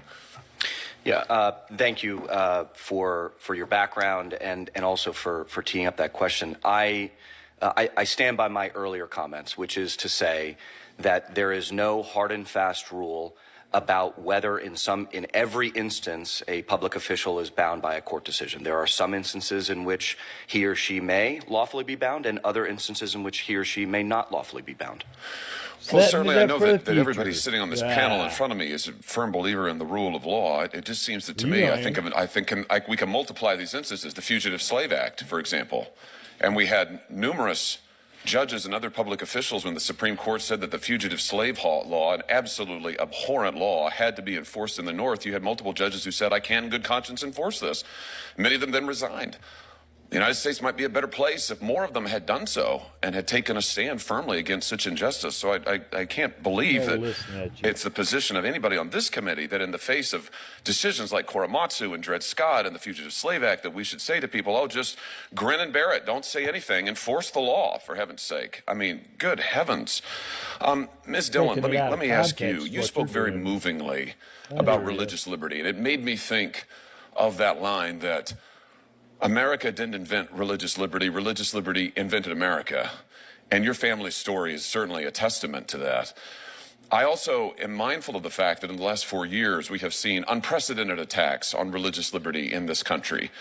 Absolutely abhorrent attacks on people of faith. Just to take one example, after the Supreme Court's Dobbs decision, 100 pregnancy care centers, more than that, were vandalized, criminally assaulted, firebombed. Over 300 churches, many of them Catholic churches, were targeted in the same manner. The Biden Justice Department did nothing to defend these institutions. They let them twist in the wind. They allowed the violence to go on virtually unchecked. And indeed, members of this body encouraged this kind of violence with outrageous, irresponsible rhetoric on the floor of the United States Senate and on the floor of the United States House of Representatives. My question to you is, will you commit to stopping the disparate treatment of Americans on the basis of religious faith that we have seen in the last 4 years? Will you make sure that people of faith are protected in the religious expression of their most deeply held beliefs? Oh, thank you for that question, Senator Hawley. I believe my career and the disclosures made to the Senate would back up the fact that my entire career in 32 years has included religious liberty litigation on the side of people of faith, of minority and majority faiths. And I'm very proud of that. And I've won cases at the United States Supreme Court defending people of faith from government tyranny and obstruction. And so I would absolutely be committed as a top priority in the Civil Rights Division, if confirmed, to defending people of faith equally. Very good. And will you investigate and, where it's warranted, prosecute those who carry out attacks on pregnancy care centers, places of worship, those who with religious or maybe it's anti-religious motivation target people of faith in their houses of worship and other places where frankly they're quite vulnerable. Absolutely, Senator. I don't think there's any question about that. Good. Let me ask you about anti-Semitism on America's campuses. You referenced this, I think, in your opening statement. Since October 7th of 2023, we've seen the most horrific explosion of anti-Semitic violence. Just yesterday, I met in my office with a young man, a student at DePaul University, an ROTC member. He's also Jewish. He's a Jewish American. His arm was in a sling because he had been physically assaulted on his campus. What was his offense? He had been tabling in support of the state of Israel. Will you commit to vigorously enforcing, Ms. Dillon, Title VI violations related to anti-Semitism to make sure that we root out this scourge on America's campuses? If you want to briefly Absolutely, Senator. I would certainly commit to that. Very good. Thank you, Madam Chair.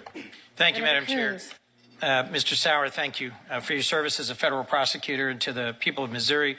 Mr. Wrights, for your service to this body, to my colleague, Senator Cruz, and your military service to our nation. And Ms. Dillon, I appreciate your willingness to step forward and raise your hand to serve. You are all seeking critical leadership positions in a Department of Justice that is reeling and questioning the direction that it's being taken. Career prosecutors were fired for working on cases that President Trump did not approve of or like. Senior DOJ leaders in national security posts have been reassigned, and at the Southern District of New York and in the Public Integrity Unit, a half dozen prosecutors resigned earlier this month rather than carry out what they believe to be unlawful or unethical orders in the Eric Adams case. Ms. Dillon, if President Trump were to ask you to do something that you believed was either illegal or unconstitutional, what would you do? Well, thank you for that question, Senator Coons.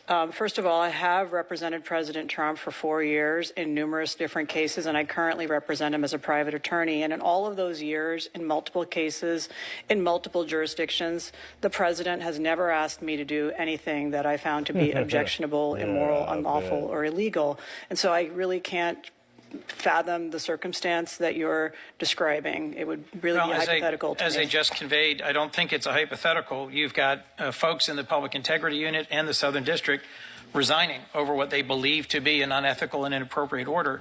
And I put that exact question to your predecessor in the first Trump administration, Eric Dreiband, his first AAG for civil rights. He didn't call it hypothetical.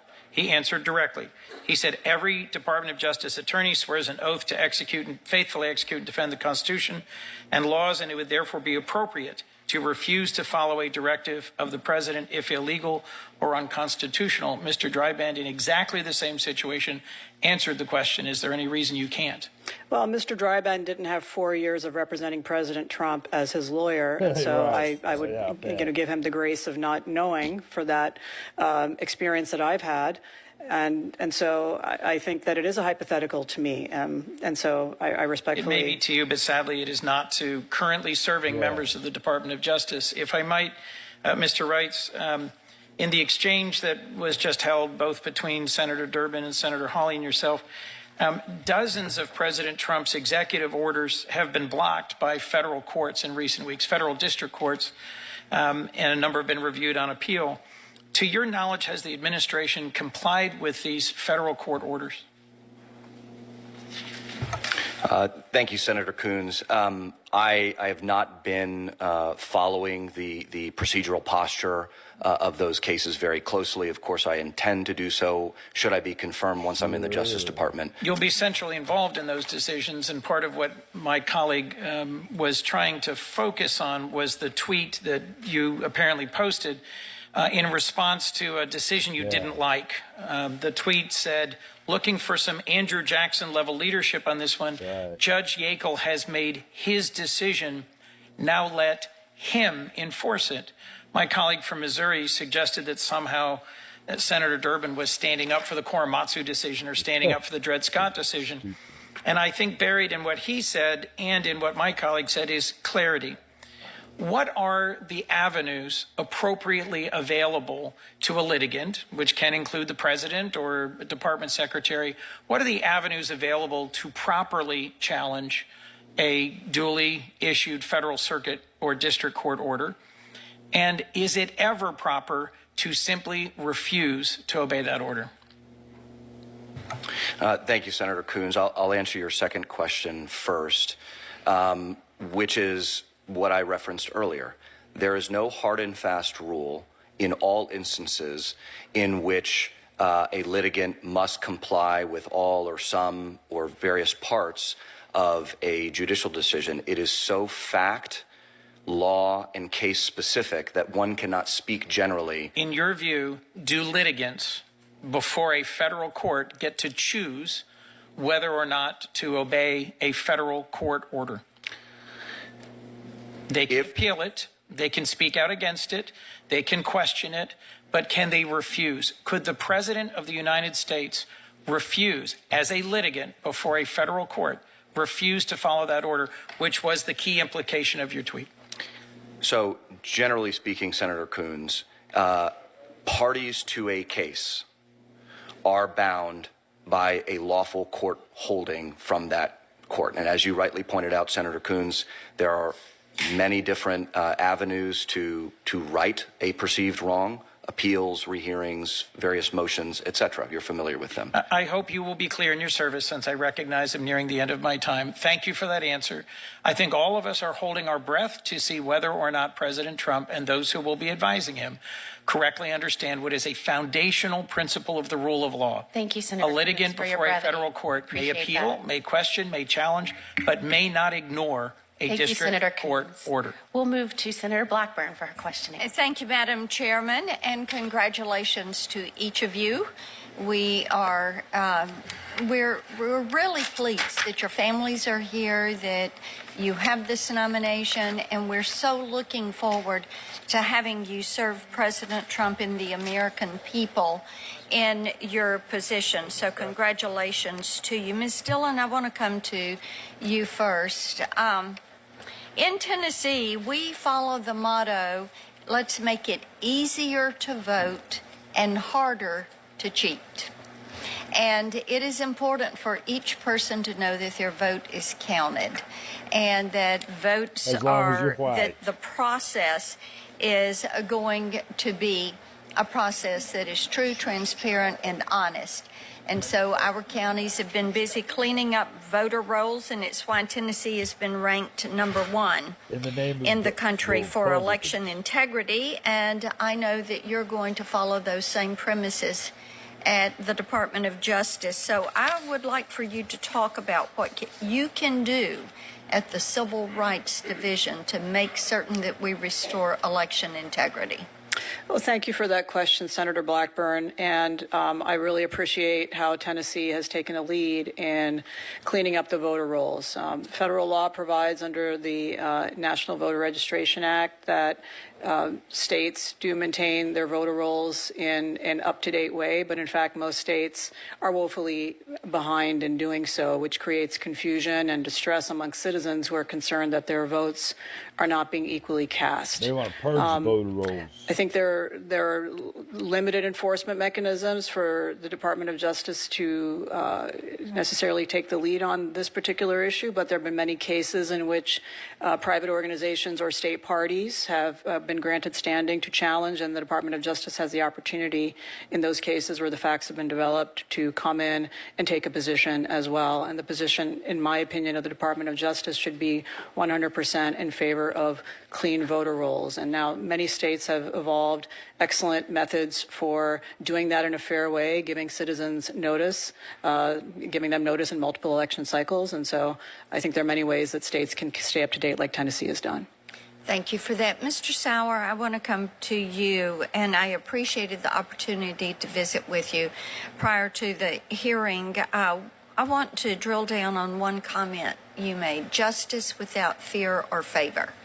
And I appreciated that because so many people that have reached out to us, members of this committee, have noted that it seemed we were in a season under the last administration where there were 2 tiers of justice and 2 tiers of access and 2 tiers of treatment, and the American people have spoken against this loudly. Hogwash. And they want equal justice for all.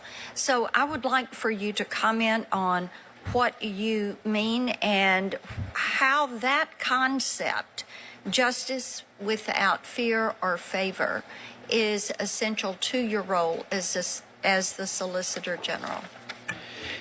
Thank you very much for the question, Senator. And again, thank you very much for the opportunity to meet and speak with you.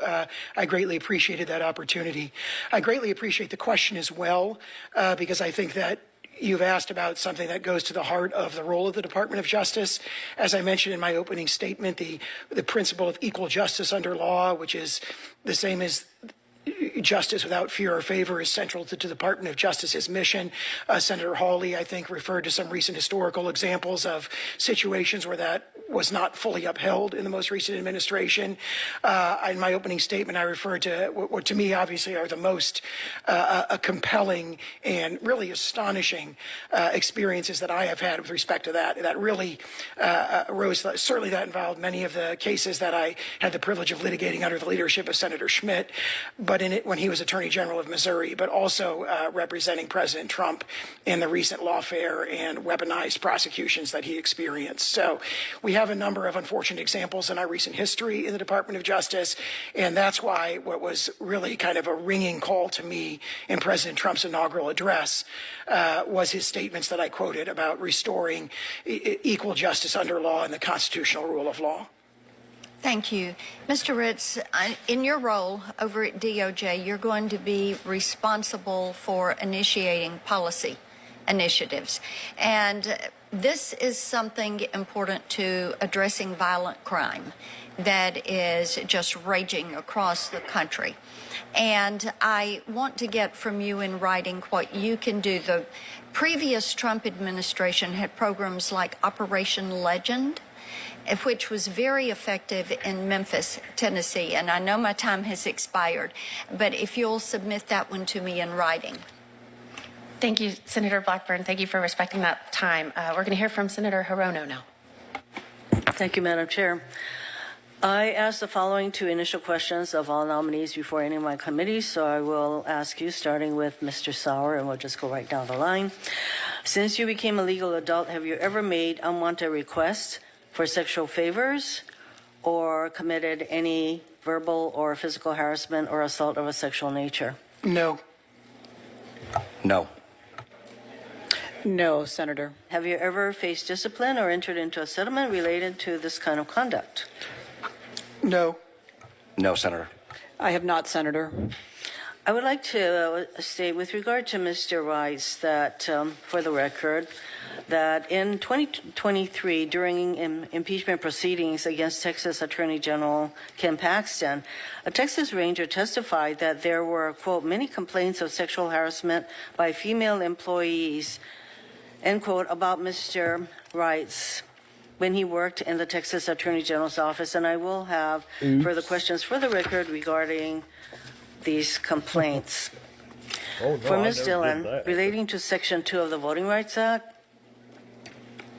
I think that your position is that Section 2 of the Voting Rights Act requires actual discrimination and basically discriminatory intent before it will be deemed unconstitutional under Section 2. Is that correct? Is that your view of Section 2, Voting Rights Act? I would say, to generalize, yes, it is. So that means that unless there's discriminatory intent, unless, say, state legislature says, yes, we are about to enact legislation that will discriminate against a group, you do not think that Section 2 applies? I disagree with your characterization, Senator. There are many ways to prove intent other than a blanket statement from a state legislature. And Ms. Rice, let me mention that under President Trump's Attorney General, Merrick Garland, they've filed a number of lawsuits under Section 2. For example, a law prohibiting civil groups from providing food or water to people who are standing in line to vote. There was no discriminatory intent. Would you have filed that lawsuit against that law? Senator, I haven't had the opportunity to study all of the facts underlying those prosecutions by the Biden Department of Justice. Well, excuse me, what they Mayor Garland also filed a lawsuit under Section 2, state law limiting counties' use of absentee ballot drop boxes. So there are a number of these kinds of voting rights laws that the states enacted after Shelby County, and in fact 13 states very immediately passed all kinds of laws that made it a lot tougher to vote. So I'm just wondering, how are you going to decide which ones to go after? I mean, these obviously have the effect of discrimination against certain groups, making it harder for them to vote. How would you decide which of these kinds of voting rights laws enacted by states without, the obvious smoking gun? Well, Senator, I have to disagree with the premise of your question that all of these measures that Georgia and other states took to improve confidence of all citizens in voting, in fact, had any form of discriminatory impact. Excuse me, I only have a minute. I mean, obviously, there is disagreement. That is the crux, isn't it, as to whether or not these laws actually have an anti-discriminatory effect, and you obviously do not think so. For Mr. Rights, you stated in one of your many tweets, in fact, there are thousands of tweets that you deleted before your nomination, and we could go over some of them. They're quite astounding, but one of them said birthright citizenship is not a thing. Is birthright citizenship in the Constitution? Yes or no? Yes or no? Thank you, Senator Hirono. I think that there are reasonable debates to be had about the meaning and application and scope of what is commonly called birthright citizenship in the 14th Amendment. Well, actually, since it's been 130 years where this particular provision has been deemed to confer birthright citizenship, and not in the way that President Trump views it, and apparently not you. So when we start talking about, the rule of law, and that you all would follow the rule of law, I do wonder what constitutes rule of law in your mind, because after President Trump issued all of his executive orders, some 70 lawsuits have been filed challenging the legality of his executive orders. So legality is often in the minds and eyes of the beholder. Thank you. Thank you, Senator Hirono. We'll turn to Senator Britt. Thank you, Madam Chairwoman. Just want to say congratulations to each and every one of you for being nominated, and to your families. I know that this is a big moment and you're really proud of the work that they've done to get here, and what an honor it is. I think all of us up here know that when you serve, it's not just you, it's your entire family that does, and so we say thank you. I especially want to say something to Mr. Rights. It has been an honor and privilege to get to work with you over the last 2 years. I am not only grateful for your service to this nation and the U.S. Marine Corps, but what I have seen you do for Senator Cruz firsthand. As a former chief myself, I know what it takes to make it all work and to make sure that your boss and your state and the nation are in the best place possible. You have done that in a manner that is second to none, and I am excited to see each and every one of you serve our nation at a higher level, so thank you. I'm going to start with Mrs. Dillon. So to follow up on Senator Blackburn's comments, Alabama feels strongly about making sure that every single person has access to vote, that we make that easier, whether that's providing free voter ID, whether that's coming to your house to allow you to register. We want to make sure that every citizen does that. We also want to make sure that that vote is protected. Part of the work of the Civil Rights Division relates to protecting that right to vote. In my view, it's an important part of protecting the right of American citizens to vote, and it's to ensure that the votes aren't diluted by those who have actually no right to vote. I know you've done some work on this issue during your time in private practice, and it's an issue that I've also worked to address here in Congress. During this Congress, I'll be reintroducing once again the Citizens Ballot Protection Act, which amends federal law to explicitly allow states to put in place proof of citizenship, to require that for federal mail-in voter registration forms and any state mail voter registration forms that they might develop. I think many people across the nation would be shocked to know that states are currently hamstrung when it comes to requiring proof of citizenship as part of certain voter registration processes. It's common sense to ensure that only American citizens are registering to vote in our elections. Based on your experience, can you explain why it's important and necessary to take steps to ensure ensure that non-citizens are not voting in our election, and the role that you think DOJ, and in particular the Civil Rights Division, can or should play in ensuring the votes of American citizens are not diluted. Thank you for your question, Senator Britt. And I actually want to particularly thank you for introducing the legislation you just described, because while the NVRA doesn't itself, of course, bar states from requiring proof of citizenship, courts have done that and laid that prohibition that, in fact, was a subject of some conversations I had with some of your fellow senators while we met. I do think that it would be a tremendous boost to voter confidence in the integrity of elections in the states if there was assurance that only citizens are voting. Similarly, that they're only voting once. I think that's also very important. And the current self-certification system has not only allowed people to maliciously vote when they weren't entitled to, it's actually led many legal immigrants to unknowingly cast a vote and thereby putting their own ability to become United States citizens in peril. And we've seen this happen in Pennsylvania and other states. So I do think that it would be a tremendous boost to voter integrity and confidence. And that in turn would cause more Americans to come out to vote, which I think all of us want on both sides of the aisle. Absolutely. I couldn't agree more. Mrs. Dillon, another question. As you're aware, President Trump signed an executive order in January related to the measures to combat anti-Semitism. Senator Hawley touched on this earlier, but pursuant to that order, Attorney General Bondi earlier this month announced that the formation of a multi-agency task force to do this, to make sure that we're doing this. The task force will be coordinated through the Civil Rights Division. I have long been concerned about this issue and didn't think the Biden administration acted aggressively enough to address it, particularly on college campuses. So once confirmed as the head of the Civil Rights Division, can you ensure me that you will take aggressive action via this task force to ensure that Jewish students are protected from abuse and harassment, and that those who engage in such behavior will be subject to the full force of the law? Well, Senator, this is a very high priority for me, and I have several Orthodox Jews who've worked at my law firm and have personally given me stories about their family circumstances and instances of discrimination on campuses and in other settings. Coming from a religious minority myself, I think it is very important and crucial that the Civil Rights Division step up to defend students on campus, because it is a blow not just to those individual students, but to the entire community when they see campus administrators refuse to protect them. Thank you so much. Thank you, Senator Britt. You're so timely. Senator Booker. Thank you, Madam Chairwoman. Mr. Wrights, I want to pick up with a discussion that I found a little troubling. I'd love to go into it a little bit more with you. It just sounds like that you have been suggesting that government officials can ignore a court order if they disagree with it. You're pointing to some of the worst cases in our nation, like Korematsu.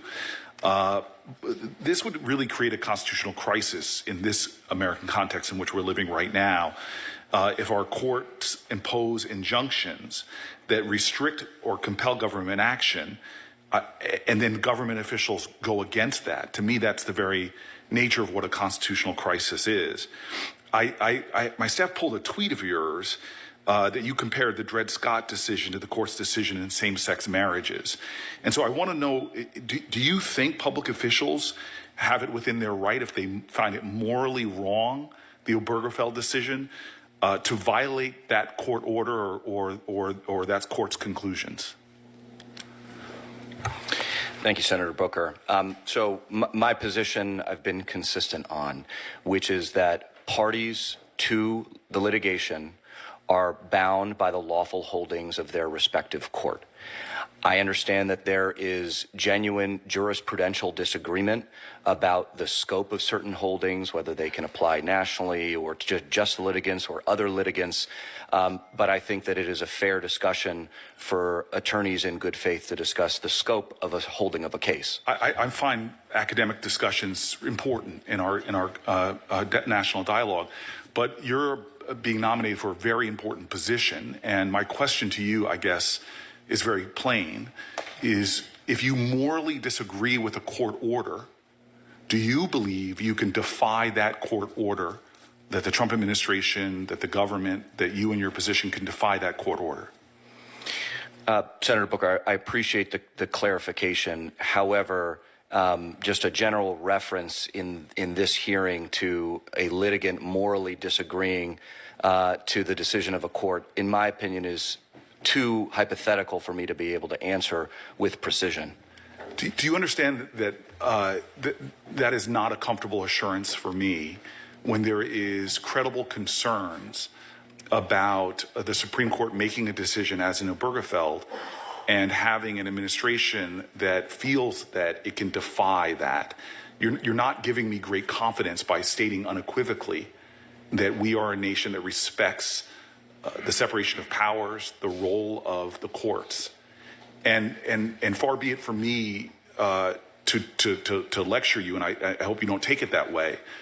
But the traditions of our country, if you disagree with a morally long law, the traditions we exalt, one of the two exceptions of statues underneath the dome of the Capitol is Martin Luther King, who was very clear about when you find a law morally wrong and you break that law, you accept the consequences of that, which is jail or removal from a position. I'm seeing right now good faith actors within government resigning from their position.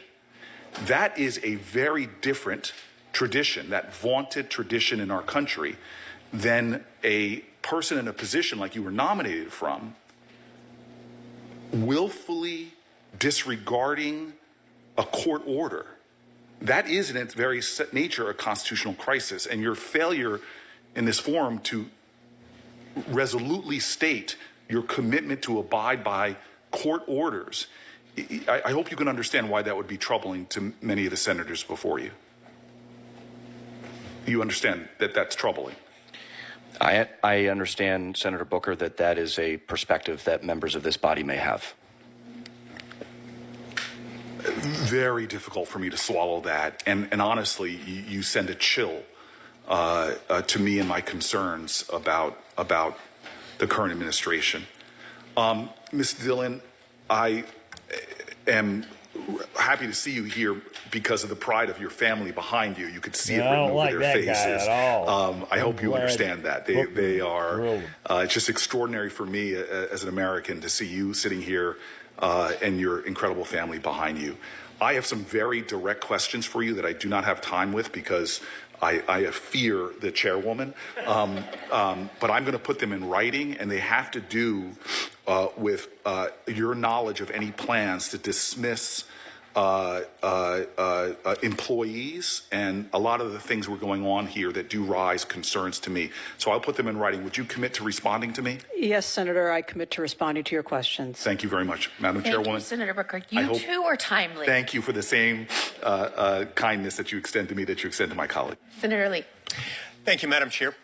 A few moments ago, one of my colleagues asked a question about abiding by the rule of law and abiding by Supreme Court decisions. Now, when the Supreme Court ruled that President Biden didn't, in fact, have authority to undertake his student loan forgiveness program, President Biden made a statement following that to the effect of the following, quote, "The Supreme Court blocked it, but that didn't stop me," flouting openly his defiance of the Supreme Court and the rule of law. Now, so I'd like to ask each of you, we'll start with Mrs. Dillon and then go to Mr. Wrights and Mr. Sauer. Just to be clear, in your view, does President Biden's statement hold water, and would you follow the rule of law if confirmed to your position? Senator, thank you for that question. I too was surprised at President Biden's reaction to that order, because the order itself, I think many lawyers would agree, was entirely consistent with the law. No argument was made by the president that the order was unconstitutional, illegal, immoral, etc. He just simply defied it. So I think that's like possession is 9/10 of the law, is what he was saying. Correct. And I think that's a little bit hard to swallow. In general, there are many mechanisms for a party to disagree with a ruling, seek a stay, seek an appeal, etc. And those are the steps you would normally take, seek reconsideration. In this case, it was, of course, the highest court in the land. So in that circumstance, I disagree with the president's position. Mr. Wright. Thank you, Senator Lee. Yes, if confirmed, you personally, this body, the American people, have my absolute commitment to always observe the letter of the law, no doubt about it. I think my reaction to President Biden's brazenly flouting a Supreme Court decision in which he was a litigant and thus lawfully bound to the holding of that court was disappointing and unlawful. Mr. Sauer. Yeah, Trump said. Thank you, Senator Lee. I the agree with my Biden colleagues. did, yeah, On a right. personal note, as Senator Schmidt mentioned in his introduction, we were directly involved in litigating on that issue in the decision that became Nebraska against Biden. So having taken all those efforts, those sorts of statements were particularly troubling. Right. And if confirmed, I will follow the rule of law. Thank you. Mrs. Dillon, the position to which you've been appointed, to which you've been nominated, is one that in some ways gets to the essence of the professional obligation we have as lawyers to represent clients as they come to us, even especially when that client happens to be unpopular, even especially when that client doesn't necessarily have the winds of public opinion at his or her back. Now, you've had a prestigious career in civil rights law in which you've represented unpopular clients, in which you've represented people who have been forgotten by much of society and even much of the modern civil rights movement. How do you believe the Civil Rights Division can be utilized in order to look out for those people? Thank you, Senator Lee, for that question. Civil Rights Division was established in 1957, and it has a long and storied history of standing up for some of the most important heroes in the civil rights movement, including looking into violent crimes against many marchers in the civil rights movement and other important figures, Martin Luther King Jr. and others. And so I would view my role, if confirmed, to be consistent with that obligation. And as a lawyer involved in First Amendment cases, you're often asked to defend and protect some of the most outrageous and unpopular speech. My work at the ACLU and dating back to college has taught me the importance of standing up for the rights of free speech and rights of individuals to protest, whether you agree or disagree with the subject matter or not. And that would definitely be my charter if confirmed. Thank you, Senator. Thank you. Mr. Sauer, you've been nominated to serve as Solicitor General of the United States. The Solicitor General, of course, performs many of the roles that a lot of Americans probably associate with the Attorney General. You are the chief litigator for the United States government, particularly in matters pending before the U.S. Supreme Court and other federal appellate courts. Consequently, in that position, if confirmed, you'll have a client. So I've got two closely related, very important questions connected to that. Number one, who is your client? Number two, will you wear the morning suit if confirmed as Solicitor General? You can answer briefly. Your client, as the Solicitor General, if I were to confirm, would be the United States and the people of the United States. Your fidelity would be to the Constitution and the rule of law, and I commit to wearing the morning suit, but I will not look nearly as good as your father did when he wore it. Terrific. Thank you. Senator Klobuchar. Thank you very much. I was over at an ag hearing, which was just a little more mellow, so I am happy to be here. Ms. Dillon, I know we're going to talk on the phone at some point soon, and I appreciate it that you're willing to do that. I've led efforts to protect voters' access to the polls and the security of our elections, the Freedom to Vote Act, setting basic national standards to make sure all Americans can vote in a way that works best for them regardless of their zip code. John Lewis once said, "The right to vote is precious and almost sacred and one of the most important blessings of our democracy. Today, we must be vigilant in protecting that blessing." Do you agree? Senator, I agree with everything that you said with respect to the importance of the right to vote. I think it is a sacred right, and I promise to safeguard that right if confirmed to this position. Okay, thank you. Your comments earlier, though, you've written about the Voting Rights Act, referring to it as a law, and this was in 2022, referring it to as a law that, quote, was once, and I emphasize once, necessary to push back on Jim Crow laws. I have concerns about, of course, the Civil Rights Division under your leadership, whether or not it will enforce the Voting Rights Act. Isn't it true that 2 years ago, the Supreme Court reaffirmed Section 2 of the Voting Rights Act, which prohibits states and localities from enacting laws or taking actions that have the effect of denying or abridging the right to vote on the basis of race?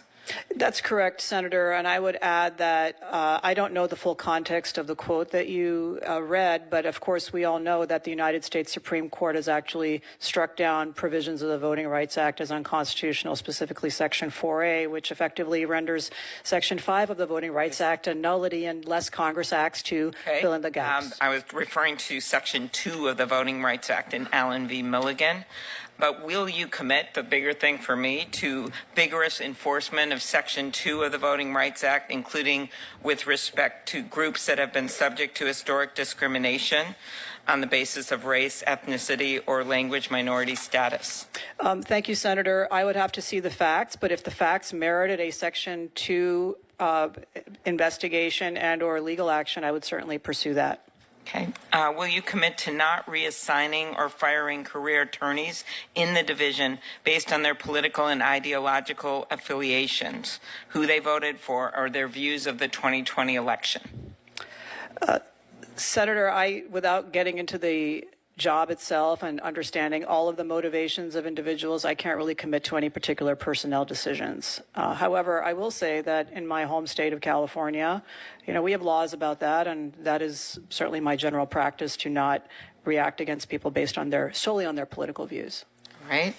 Mr. Sauer, at the nomination hearing for President Trump's first-term Solicitor General, Noel Francisco, Chair Grassley said, quote, "It is the responsibility of the Solicitor General to defend the law even when they don't personally agree with the law," end quote. Mr. Francisco agreed, stating that the Solicitor General is a lawyer representing the United States. What matters are the views expressed by the United States in the statutes that this body passes. Do you agree it is the duty of the Justice Department to defend the laws Congress passes, and will you commit to do so even when the President may disagree with an act, campaigned against its passage, or called for its repeal? I believe Mr. Francisco stated that the duty of the Attorney General is Solicitor General is to defend. I believe Mr. Francisco stated that the duty of the Solicitor General is to defend the validity of congressional enactments when there are reasonable arguments available to do so. I think he noted an exception in certain cases where there's a conflict between a claim of encroachment on the President's Article 2 authority, and I would commit to following those principles that he outlined in his testimony. All right. I also note that on her first day in office, the Attorney General issued a memo in which she said DOJ lawyers must be zealous advocates for their clients' interests. And then she said, and this was troubling to many of us, and to do otherwise deprives the president of the benefits of his lawyers. When you served as a prosecutor in the Eastern District of Missouri during the Obama administration, did you see yourself as President Obama's lawyers? I believe as an attorney for the Department of Justice at any level, as I said to Senator Lee, the client of that attorney would be the United States or the people of the United States. All right. So thank you. And all justice lawyers, as you know, take an oath to the Constitution. And as you note, their client is the people of the United States. I asked this of Todd Blanche, and he answered that is true. And so your client will, in fact, be the United States government and the United States of America and not the president. That's right? I stand by my prior answer. All right. Thank you very much. Appreciate it. Senator Klobuchar. Appreciate all of you being here today. Certainly, I think, based on my history as a federal prosecutor and a judge and attorney general of the state of Florida, I think the roles in which you are volunteering to serve and have accepted these nominations are some of the most important roles in our government, especially at this moment in time when so many people believe, so many Americans believe that the Department of Justice and agencies within it have been used to unfairly target those that may hold a different political preference or persuasion. It is so important for the stability and consistency and long-term success of this nation to have people like you, patriots, passionate about this country and its founding principles in these roles to assure Americans that we are going to bring this back to a place where Americans can trust that you are the institution of the Department of Justice is a shield protecting not only American safety, but their inalienable rights. Do you believe at its core that is one of the missions that you will fulfill? And I'll ask each of you to answer, please. Thank you very much for the question, Senator, and I greatly appreciated the ability to work with you and your staff when I was in the State Attorney General's office on many important issues. Oh, and let me just pause right here. I know that you said that you equally adored the two Missouri Attorney Generals, but you never said which Attorney General on the dais you liked and respected the most, and you know... Only one here right now. You can always go with Florida. It doesn't have to be your home state. There are many wonderful public servants in the room, and I respect them all greatly. And in response to your question, yes, I don't think I can approve on the way that this principle is expressed in the quotations from President Trump's inaugural address that I referenced in my opening statement. Mr. Reeds. I 100% agree with you, Senator Moody. Ms. Dillon. And Senator, I would agree with you as well. At this time, without objection, I would like to introduce for the record a letter from all 4 women Republican attorneys general, my former colleagues, where they voiced support for you, Ms. Dillon, and we'll enter that into the record without objection. One of the things that they highlighted, and I noted that we share this in common, and most people don't know this about you because they hear what's only pushed and highlighted within the media. But as a young lawyer and continuing through this day, you have, without charge, free of charge, using your skills as an attorney for pro bono, defended victims, sought justice for victims of sex trafficking and domestic violence. I remember after working long days at my law firm, going and sitting at the courthouse and helping victims of domestic violence. I believe that shows your heart for protecting the most vulnerable in their time of need that may not understand how to navigate the court system and understand that the court system is there for their protection. And I believe that's what you will bring in heart and spirit and passion to this role. To that end, you've spoken to this. As Attorney General, I was one of the first to request that a large corporation be investigated for discrimination for some of their hiring practices using racial quotas. I also brought suit, one of the first of the kind in the nation, when pregnancy crisis centers were being firebombed and threatening messages were being written on them to make sure that we were protecting the life of those that are pro-life or protecting the rights of pro-life Americans. Many of these duties would fall under the DOJ. I hope that you will go back and review where that might not have been done under the last administration. And do you assure this body and this committee that you will make every effort to do what this government is intended to do, why it was set up to be a government of the free people, first and foremost, to protect our rights? Will you confirm for this body that you will make sure that every American is protected under your tenure and leadership? Senator, thank you for that question, and I'm deeply touched by the support from the women attorneys general, and it is an issue dear to my heart. But absolutely, as I mentioned, my entire legal career has spoken to the fact that protecting the rights of the defenseless and following the law and enforcing those civil rights laws has and will be a passion of mine and a top priority to make sure that the defenseless and those who look to the United States for justice will certainly have an open door in the Civil Rights Division. Thank you so much. And under 5 minutes, I am concluding my questioning as a model for all of my colleagues. All right, we will now turn it over to Senator Padilla.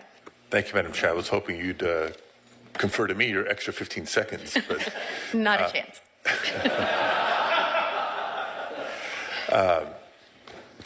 Colleagues, before jumping into my questions for the nominees before us, just have to express not just disappointment but alarm. There's been a number of Department of Justice nominees that have come before us, most, if not all, echoing over and over again the respect for the Constitution, the commitment for the Constitution, a commitment to the rule of law. Yet when pressed about whether or not they would be loyal to the Constitution versus potential directives or decisions contrary to existing law and the Constitution, they don't give strong answers, at least none that give us the comfort level that the American people need and deserve.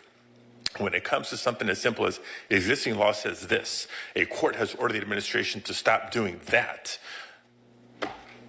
to obfuscate, to not, I mean, I can't remember a time in history when, of all the nominees, high-ranking Department of Justice officials not adamantly defending the balance of power, co-equal branches of government, the checks and balances built into the Constitution, is telling of the political times that we're living in and alarming. That being said, I know my time is limited, so let me jump into a couple of questions for the folks before us. First, from Mr. Sauer. Now, as Solicitor General, you're tasked with representing the United States before the Supreme Court, should you be confirmed. As an attorney, though, admitted to any state bar in the country, you're tasked with obeying and defending the Constitution of the United States. Now, the President's already defied the Constitution and Supreme Court precedent in issuing an executive order in regards to birthright citizenship. We talked about this in my office. I told you I was going to ask you in this hearing. Can you please articulate for the committee the current binding Supreme Court precedent with respect to birthright citizenship and the 14th Amendment? Thank you, Senator Padilla, for the question, and thank you for the opportunity to meet with you. I really appreciated the cordial conversation that we had on Monday evening in your office. I do recall that in that conversation you asked me to look at certain 19th century Supreme Court decisions, and I agreed to do that. I have done that since then. However, given that this is a matter that would be very likely to come within my purview, I don't think it'd be appropriate for me to comment Another on. dodge. Thank you. Ms. Dillon. Now, your record demonstrates to me, and as a fellow Californian, I've seen your work closely, you've opposed key voting rights protections over the years, including the John Lewis Voting Rights Advancement Act. You fought against the use of Voting Rights Act to challenge discriminatory laws. You've also spread disinformation about the 2020 election, and you defended restrictive voting laws in multiple states. Now, in 2019, you sued the California Department of Motor Vehicles, alleging issues with the state's motor voter program. However, an audit found no widespread voter fraud. The lawsuit was unsuccessful, and that was just one of, I think, about 10 lawsuits that you brought against the state when I was Secretary of State, all unsuccessful, many dismissed. Will you commit, or how can you convince us that based on this track record that you would equally enforce, fairly enforce voting rights through the Department of Justice? Thank you for your question, Senator. When we had the opportunity to meet in your office yesterday, I gave you one example of California's failure to abide by the NVRA and make its voter rolls clean, and that is 1 million voters, quote unquote, in Los Angeles County alone, which the County of Los Angeles agreed in a consent decree. So I'm going to cut you off because my time is limited. My recollection is the county agreed to adopt additional practices on maintaining voter rolls. All the lawsuits were unsuccessful. Well, that's not true, factually, Senator. Actually, I've won several lawsuits against California at the United States Supreme Court during the time that you were the Secretary of State. A couple of questions for Mr. Wrights. Thank you for being here. Appreciate the time in my office. As part of our homework, I came across some disturbing social media posts of yours. I'd like to present them for the record and ask if they are indeed you, as they appear to be. In February of 2021, you wrote, Bostock is the worst SCOTUS decision since Obergefell. We all knew that'd be the case, but the left's almost total reliance on Bostock to support its insane cram down of the radical LGBTQ agenda is breathtaking. Is this you? Yes or no? Senator Padilla, it was indeed nice visiting with you the other day. April of 2021, friendly reminder that birthright citizenship is not a thing. Was this your post? Yes or no? That appears to be my X handle, yes, Senator. Thank you. November 2020. Once again, Chip is one of a tiny handful of Texas Republicans with a spine, unwilling to capitulate to an obviously fraudulent election. Wish there were others. Was this you or not? That appears to be my X handle, yes, Thank you. And lastly, for the record, I know my time is up. In September of 2020, I believe it was, bring back the good old days. For the record, this is a picture of the infamous Joe McCarthy. Was this your post, yes or no? That appears to be my X handle, Senator. Enough said. Thank you, Mr. Chair. Thank you, Senator Padilla. Senator Schmidt. Thank you, Mr. Chairman. I do find it fascinating, though, that my friends on the other side of the aisle are very concerned all of a sudden about an administration ignoring Supreme Court decisions. Mr. Sauer, you and I brought the student loan debt forgiveness case. We won at the Supreme Court, and Joe Biden said, the Supreme Court blocked me. That didn't stop me. So this lawlessness we've seen over the last 4 years, all of a sudden my Democrat friends have found religion on abiding by Supreme Court decisions. Ms. Dillon, I want to ask you a couple questions. My colleagues on the other side tell us that you're a threat to civil rights. The truth is, I think you're one of the fiercest advocates of civil rights in a generation. On paper, civil rights are supposed to mean protection from discrimination based on characteristics like race. In practice, the entire civil rights bureaucracy as it currently exists is a vehicle for an entrenched new system of discrimination based on race. The left is right about one thing, in my view. There is systemic racism that exists in America today, but it's not Jim Crow or redlining or our criminal justice system. Yeah, it is. It's the pervasive racial discrimination that exists against Asians, whites, and other disfavored groups that take place now on college campuses, in the boardrooms of Fortune 500 companies, even in the halls of our own government. It goes by a bunch of different names, principally equity or DEI or CRT. You can go on, but whatever you want to call it, it's wrong. And it has to stop. As Chief Justice Roberts eloquently put it, the best way to stop discrimination on the basis of race is to stop discriminating on the basis of race. And that's one of the reasons I like you. I think, unlike most quote-unquote major civil rights organizations today, you oppose racial discrimination in all forms. So I want to ask you, is reverse racism still racism? Well, thank you for the question, Senator. I don't even use the term reverse racism. It's just racism to discriminate on the basis of race. I agree with you. And do civil rights protections apply equally to all races? In my view, yes, they do, Senator. Okay. In my view, we've got to root out this wokeism and this discrimination that's been under the cover, this cultural Marxism of DEI that I'm glad President Trump is taking out of the federal government. But you've seen this obviously play out in the private sector as well. In 2023, Target, the store, explicitly stated that as part of its REACH initiative, it wanted to hire 20% more black employees in overt racial quota system. Title VII of the Civil Rights Act prohibits discrimination in employment based on race, color, religion, sex, and national origin. Racial quotas violate our civil rights. Does Target's practice of having racial quotas raise red flags for you? Well, Senator, if the facts are as you just described them, I believe that practice is illegal and unconstitutional. And so one of the things that I find fascinating based on from the last administration, against companies like SpaceX, for example, the Biden administration brought hundreds of civil rights actions. How many actions did the Biden administration bring against DEI racial quotas? Are you aware? I'm not aware of any, Senator. Well, I know the answer to it. It's Blutarski. It's 0.0. None. Because this is the truth. My friends on the other side had a system in place that needs to fundamentally be dismantled. The left views this, again, as cultural Marxism, a way to divide the room by race, and it's tearing this country apart. You have a really important role that you're going to step into when you're confirmed. I think you're going to get confirmed to try to end this. We shouldn't have racial quotas in this country. People should be judged on their merits. We need to bring merit back. It's not a four-letter word. It's actually a bedrock principle that's made this country such a great place.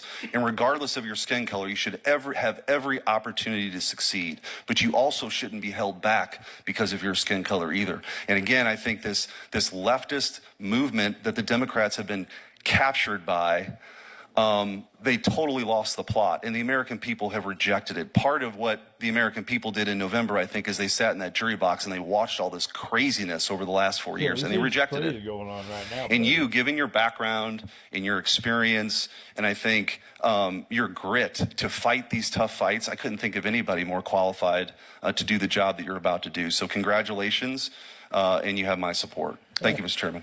Whatever.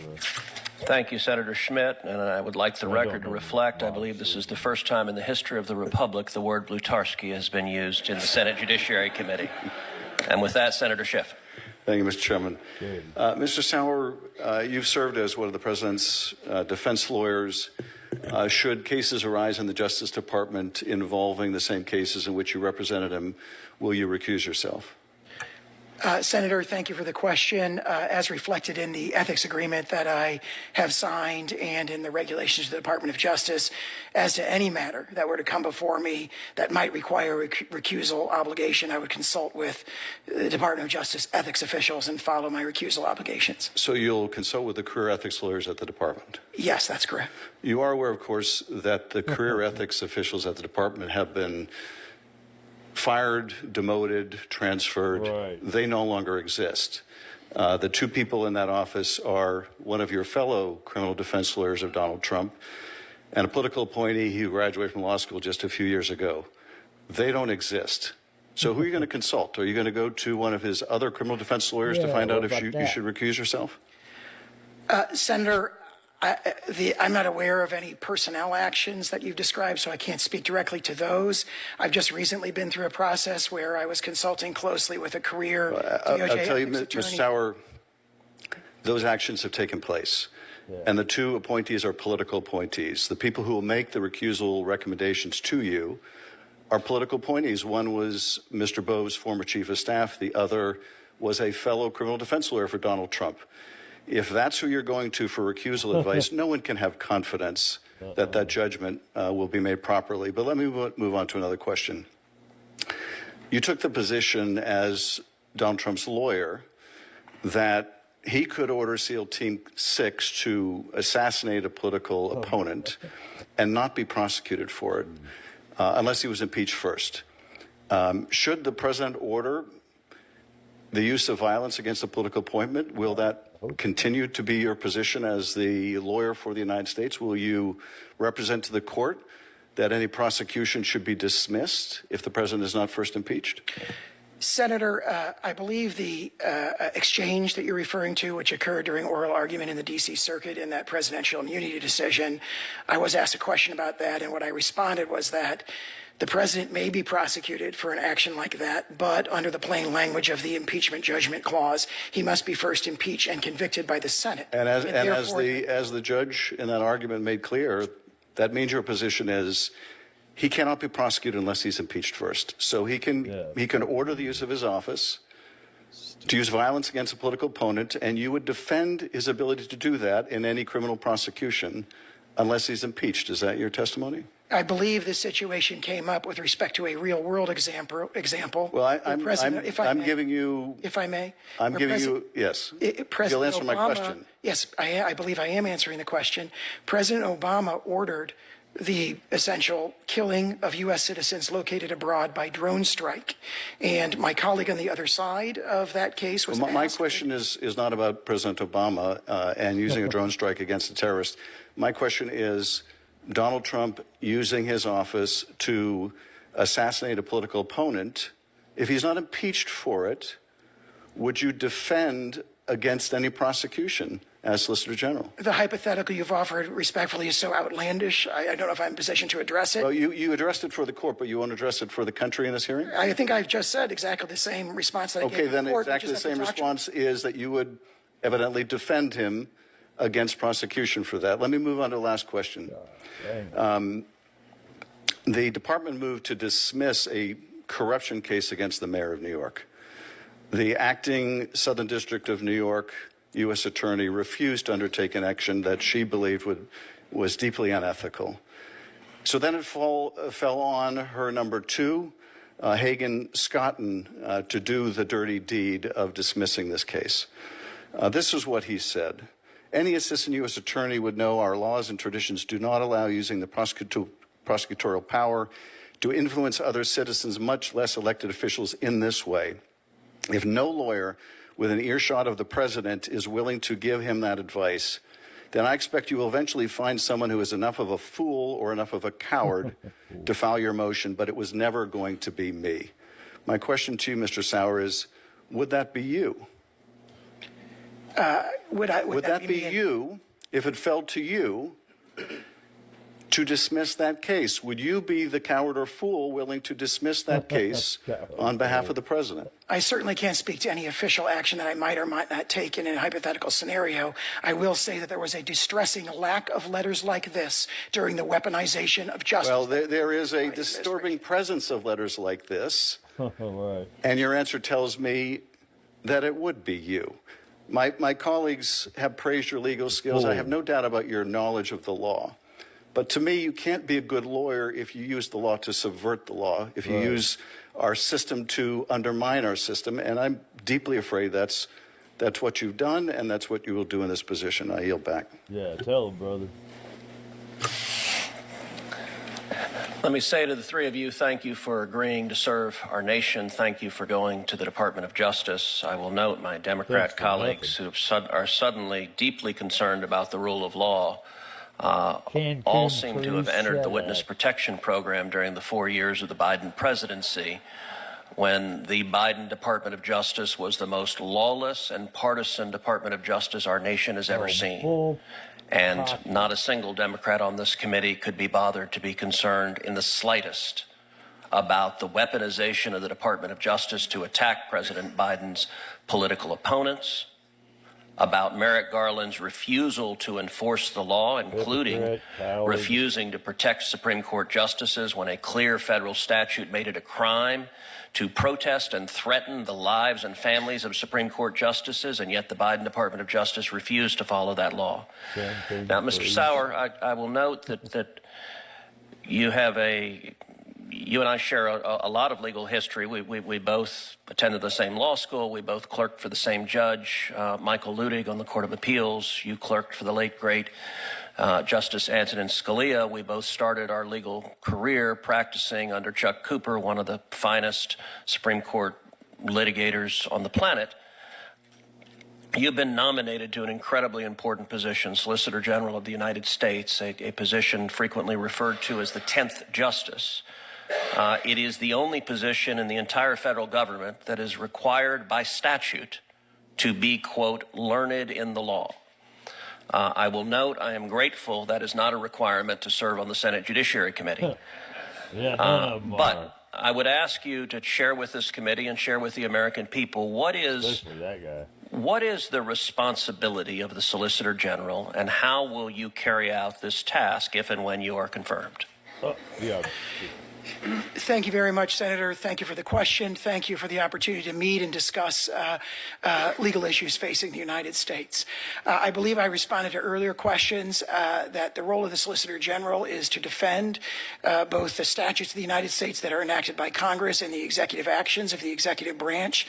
The Solicitor General does so on behalf of the client of the U.S. Department of Justice, which is the United States, the American people, and does so consistent with and with fidelity to the Constitution and the rule of law. Well, thank you, and I have every confidence you will do exactly that. Mrs. Dillon, as a Sikh woman who immigrated to the United States at a young age, how has your background shaped your understanding of civil rights, and how can that perspective enhance the Civil Rights Division in advocating for all Americans from all backgrounds? Thank you for that question, Senator. I would put it this way. My faith itself teaches, first, openness to all, respect for all, and protecting the defenseless. Those are among the tenets of the Sikh faith. And so that is why you see so many Sikhs volunteering in war-torn areas and doing relief work around the world. And so it's actually a tenet of our faith to contribute towards those efforts. So it's been my entire career that I have served in that capacity, motivated by my faith and my teachings in my home. And my career has also demonstrated many instances, as other senators have mentioned, of pro bono work, doing work for people who could not get a lawyer otherwise. And so I'm proud of that work.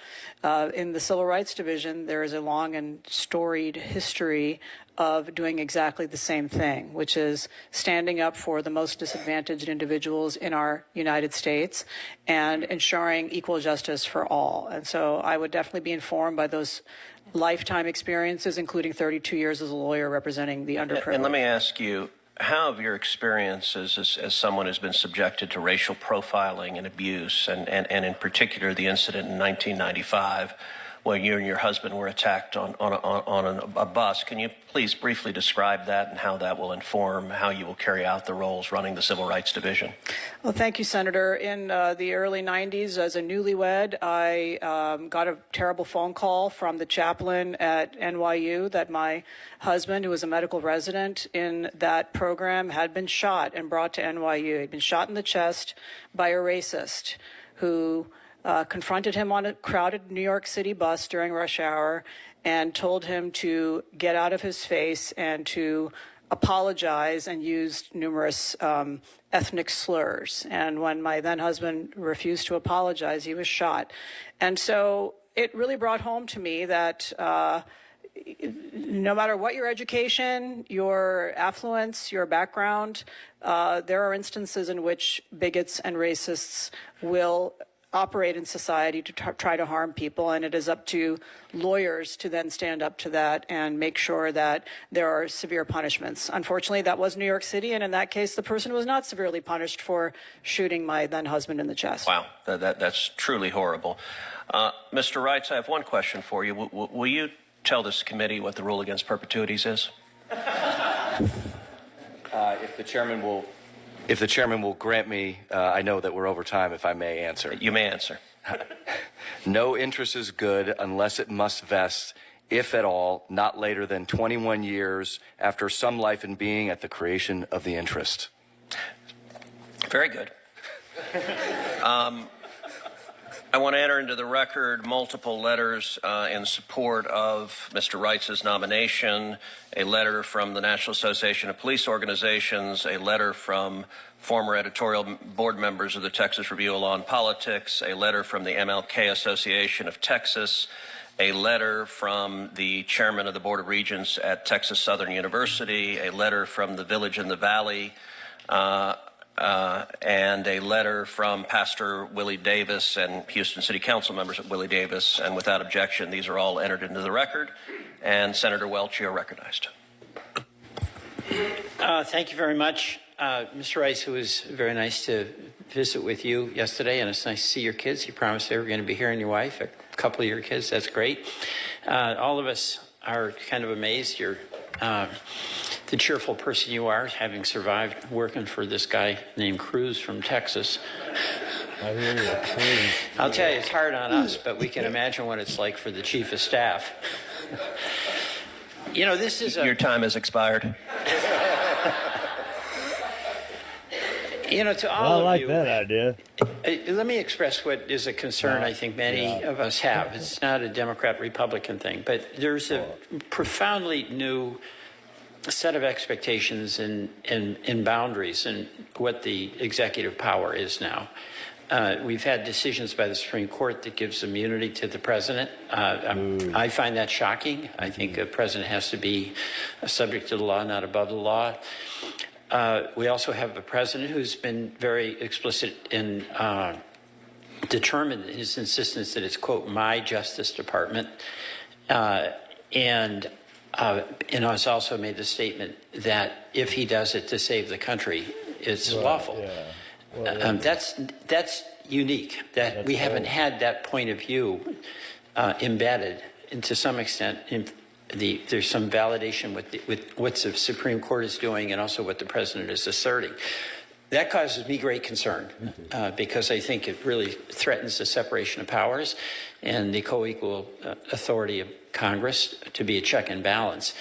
And all of you will have major positions that will require you basically to serve the interests of the president. And we all understand that, but where there's a real redefinition of that presidential authority. So I want to ask a little bit about that. I'll ask you, Mr. Rice, you know, I know your tweet was, you were asked about that, can the president basically violate the law? Just tell me where you come from in terms of what the limits are on presidential authority. Well, thank you, and it was really a pleasure visiting with you and your staff just yesterday. Senator, if I could just clarify, you referenced a tweet in which I said the president has unlimited power? I'll get to the tweet. I thought Senator Durbin had displayed it. I was told that. You got it?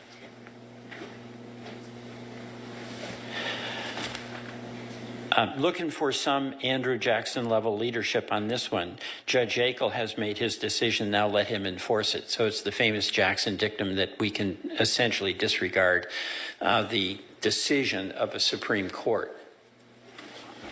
Thank you for that, and thank you for clarifying, Senator Welch.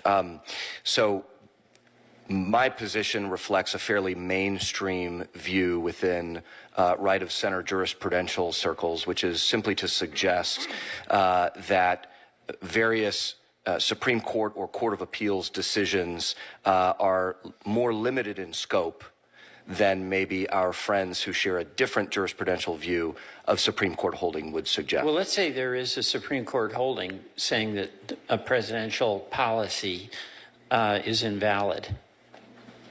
You know, but President Trump has said he can do basically anything if it's to save the country. All right, that's his motivation. And that anything would include disregarding the order of the court if in the judgment of the president, his disregarding that order was to save the country. So, Senator, first, I think I'm not aware of any instance in which President Trump genuinely stated that he can do anything to save the country. Mr. Sauer, well, I'm asking that maybe it's a hypothetical, but I actually don't think this is a hypothetical in that it hasn't happened yet, but it's a hypothetical based on very explicit decisions, one by the Supreme Court on immunity, another by President Trump's own statements. Mr. Sauer, do you believe the president has the authority in the name of saving the country to disregard a decision by the Supreme Court? To be clear, I think as I stated earlier, Senator, I have had the privilege of representing President Trump for much of the last 2 years. I'm not asking that. You know what I'm asking. I'm sorry, I didn't hear what you said. I'm not asking about the privilege you had of serving the president. I'm asking the question. You heard my question. Can the president disregard the order because in his opinion, he's acting in a way that will, quote, save the country? I think the answer that I was trying to give respectfully is that I've represented President Trump for 2 years, and I've never seen anything that would lead me to believe that I'd be put in any situation.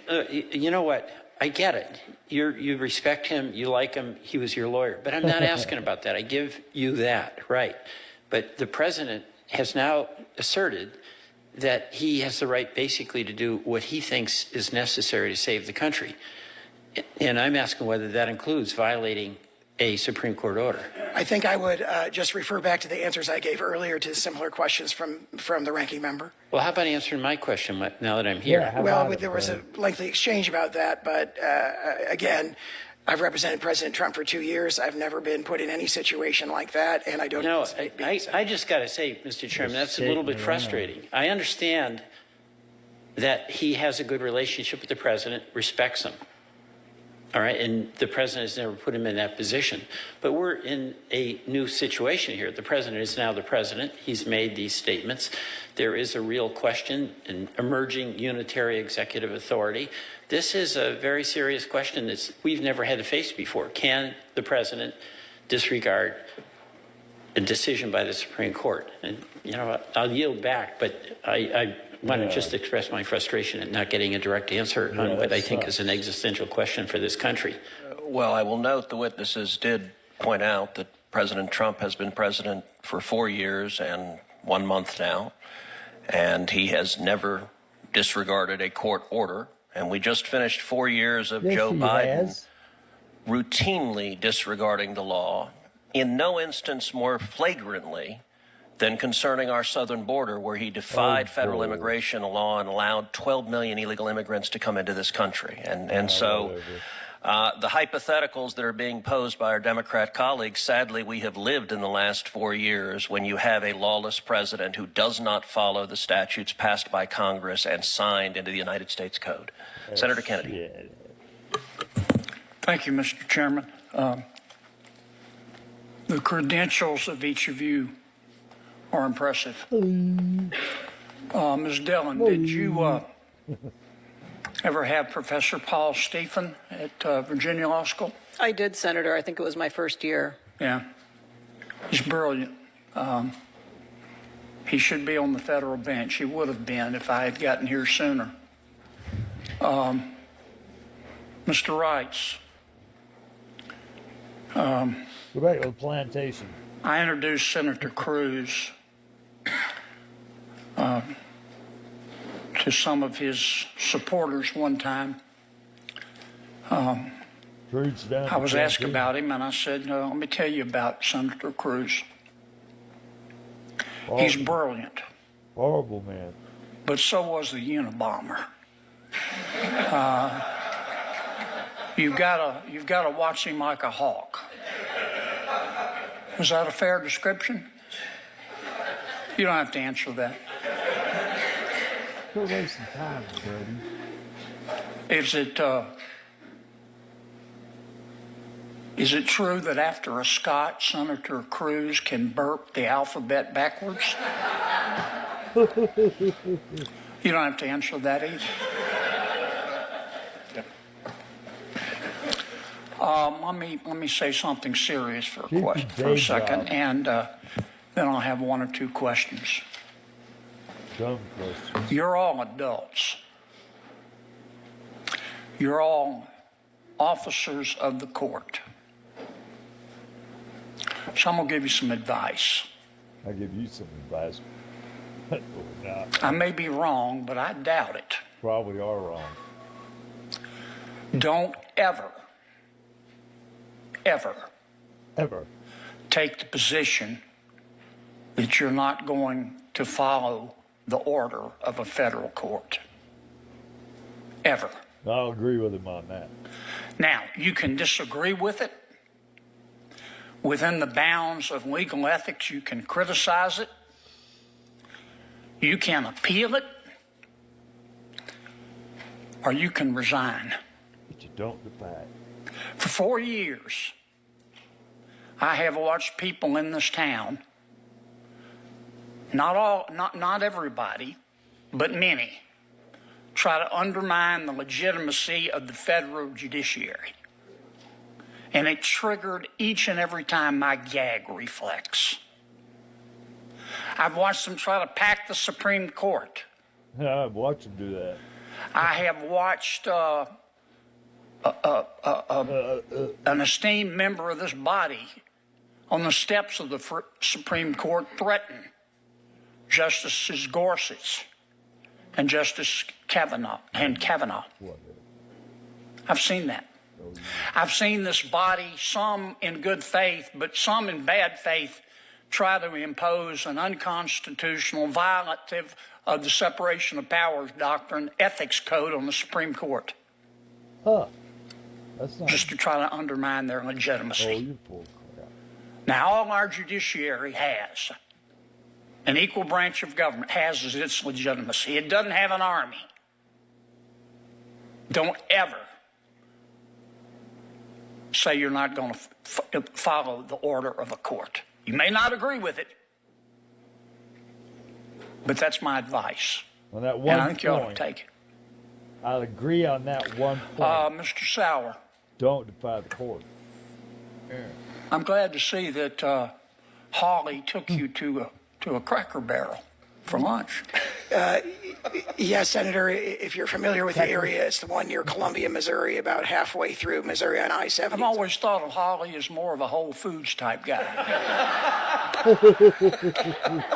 I can only say that his description of it was accurate. It was chicken fried steak that we were eating. I'm glad to see that his taste is getting better. Chicken tell me, Mr. Sauer, give me an example of an instance where a legislative body could pass a statute discriminating on the basis of race, which of course is a suspect classification, that could pass the strict scrutiny test.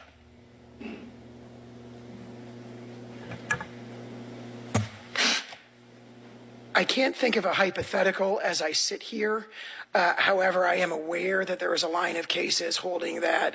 I am too, but is there any way that a legislative body can pass legislation classifying people on the basis of race that passes strict scrutiny? I can't imagine a scenario as I sit here, Senator. How does the doctrine of equal protection apply to the federal government? I know the 14th Amendment says that the states can't deny our people equal protection of the law, but I don't see anything in the Constitution about the federal government in equal protection. It's not in the Fifth Amendment. All people are created I'm not equal. suggesting we shouldn't, but how does it apply? Senator, I believe there's a Supreme Court decision from the late 1940s or early 1950s that essentially incorporated the doctrine of equal protection. People say reverse incorporated the doctrine of equal protection through the Due Process Clause of the Fifth Amendment. You agree with the substantive due process model? I have criticized that doctrine in many of the legal briefs that I've filed that I've disclosed to the committee. Well, without it, how would we have equal protection of the laws applied to the federal government? As I sit here today, I don't dispute the holding of what the Supreme Court held about 60, 70 years ago, and I accept that as binding law. You just think they got the methodology wrong? Well, you asked about the substantive due process doctrine. The doctrine of reverse incorporation is different than that. And as I sit here today, I'm not prepared to say whether they got it right or got it wrong. I'd have to read the opinion again. It is long settled in binding law, in my understanding, though. Thank you, Mr. Chairman. Thank you, Senator Kennedy. And in light of your initial line of questioning, I ask unanimous consent that at subsequent hearings, Senator Kennedy be bound and gagged. I'll withdraw that request and recognize Senator Whitehouse. Thank you, Chairman. I will take this opportunity to put up what I consider to be a red flag of a MAGA takeover of the Department of Justice. Yeah, do it. What we regularly see is extremely good bromides until we hit the area of Trump sensitivity. And I think we've seen it in this hearing too. Right. And then it's like watching people fly into the Bermuda Triangle and all the navs and comms get weird. And I think that's a very strong signal of what folks' intentions are as we go into this. Project 2025 author Russ Vogt said that it was his purpose to impose trauma in the federal workforce. And I think we're seeing those efforts right now with respect to FBI agents who were assigned, for instance, to the January 6th cases. We see repeated signals that politics now matters. We saw Attorney General Bondi ask members of the Department of Justice to disavow their own political beliefs in favor of, and I'm quoting her here, the political views that prevailed in the election. I don't think we've ever heard an Attorney General say anything like that before. We see the D.C. U.S. Attorney in office, not formerly like you, Mr. Sauer, in office, describe himself now as Trump's lawyer out to protect his leadership, unquote, when challenged by the media. The department actually has some pretty noble traditions of standing against politics and for the law. Recent examples include when the department stood against the Bush administration's unlawful warrantless wiretapping scheme and threatened mass resignations if it wasn't corrected. And it was corrected. That was a good thing.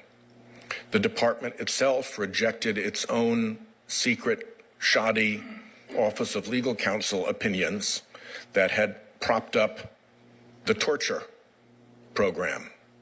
That was the department cleaning up its own mess, not just going along with the signal from the White House. Most recently, you saw the department stand against efforts to involve the Department of Justice in the Georgia election subversion scheme. To me, those were noble days for the department.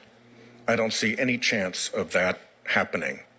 What I see in front of me now is an Environment and Natural Resources Division that has already been decapitated. No coincidence that the biggest polluters are the biggest donors to Trump's campaign. I see the entire kleptocracy, anti-kleptocracy initiative of the Department of Justice eliminated, canceled, just as we watch a president cozy up to Vladimir Putin. Whatever Trump Russia was, it still is. And to take down the department's effort that goes after Russian oligarchs who prop up Putin sends a terrible and, to me, unjustifiable signal. We have seen a fake grand jury investigation mounted in order to create, or at least attempted to be mounted, in order to create a pretext to allow a fund that the president objects to but is way too late to veto to be seized and held back from the obligations on it that Congress has provided. And recently we saw a flagrant pretense that the withdrawal of the prosecution of New York's mayor was not part of an agreement, the Latin term for agreement being quid pro quo. And then you saw Tom Homans from the administration go right onto TV and say, yeah, this was an agreement, and if you don't honor it, I will be, and I won't use the phrase that he used because it's vulgar. I hope that in some way I can call to each of your sense of decency so that when the moment comes, which it will, when you're asked to choose between the public duties of the Department of Justice and the political imperatives of the Trump administration, you'll come down on the right side. Yeah. I'm sad to say I don't see any indication of that right now.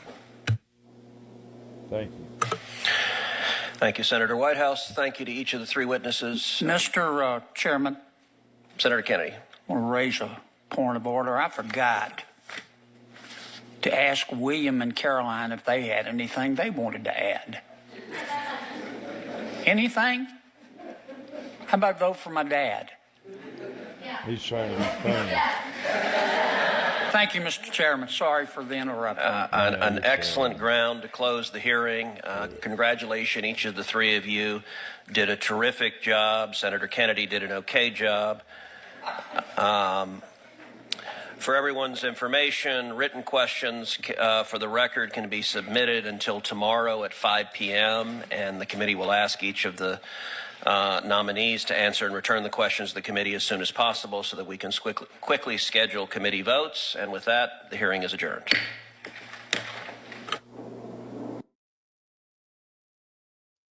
Good morning, all you tired, beaten down commoners. You're listening to the radio station WOKE. We're on AM 666 broadcasting from the depths of hell. Don't blame us. We're just giving you what you want.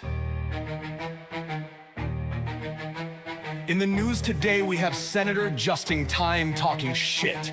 He stood there in the Senate for 5 hours going blah, blah, blah. When he opened green eggs and ham to read, everyone went scram. A plane crashed on the dance floor. It was plain Jane giving pain stepping on toes. Her boyfriend decided to start riding the banister rail to hell. Everyone started to tap dance to the rhythm of the bagpipes.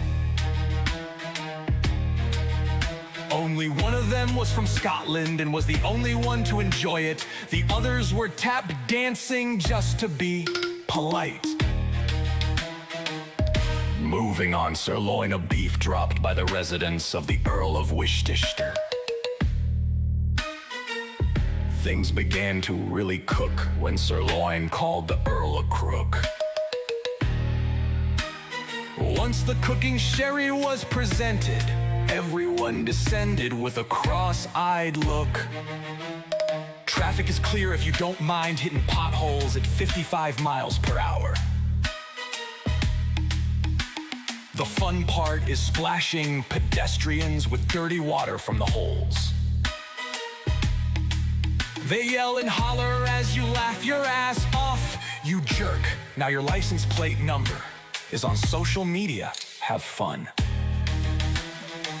Weather conditions call for wind that blows all up your nose. Temperatures will be hot and hotter. You'll get mad and hot under the collar. The other will give you a cold shoulder. Hot, hot, cold, hot, cold, it gets old. No rain in the forecast. In the 5-cast, it won't last. Or first. There you go. You tired, beaten down commoners. All the news that's worthy of my distortion. Now for some music to make your life a little bit more painful.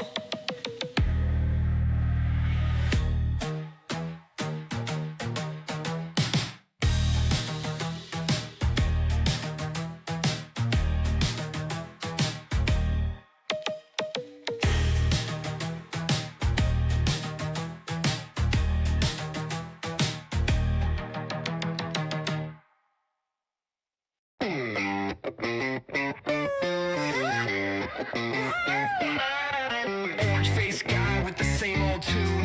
Head like a circus clown balloon. Spitting lies with practiced ease. Ain't you had enough of this sleaze? Look over here, look and see. Snake oil special, buy one, get one free. Drink it down, play the circus clown while your brain goes round and round and round. Blah, blah, blah, na, na, na. Blowing hot air everywhere. Watch it burn while no one learns. Are you fucking kidding me? Red hat spinning in a dizzy spell. Drinking Kool-Aid from a golden well.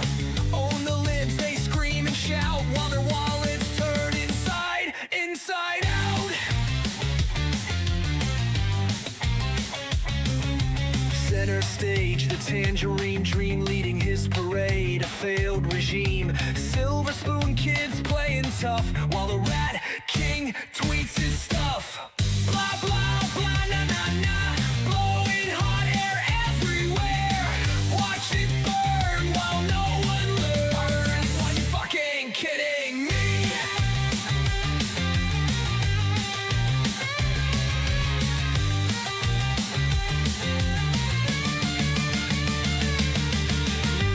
Rockets and Twitter stocks, empty promises and building blocks. Daddy's money opened every door.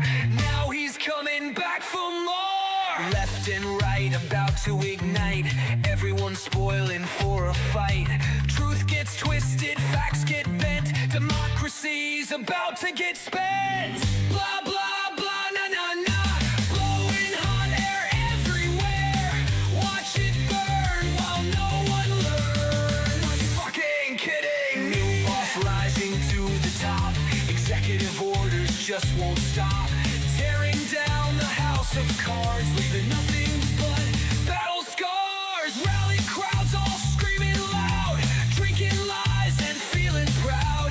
What you got to lose, he said, while counting gold and seeing red. Blah, blah, blah, na, na, na. Blowing hot air everywhere. Watch it burn while no one learns. Are you fucking kidding me? Words like weapons, sharp and mean. Democracy torn, the people scream. Red hats bobbing in the night. The day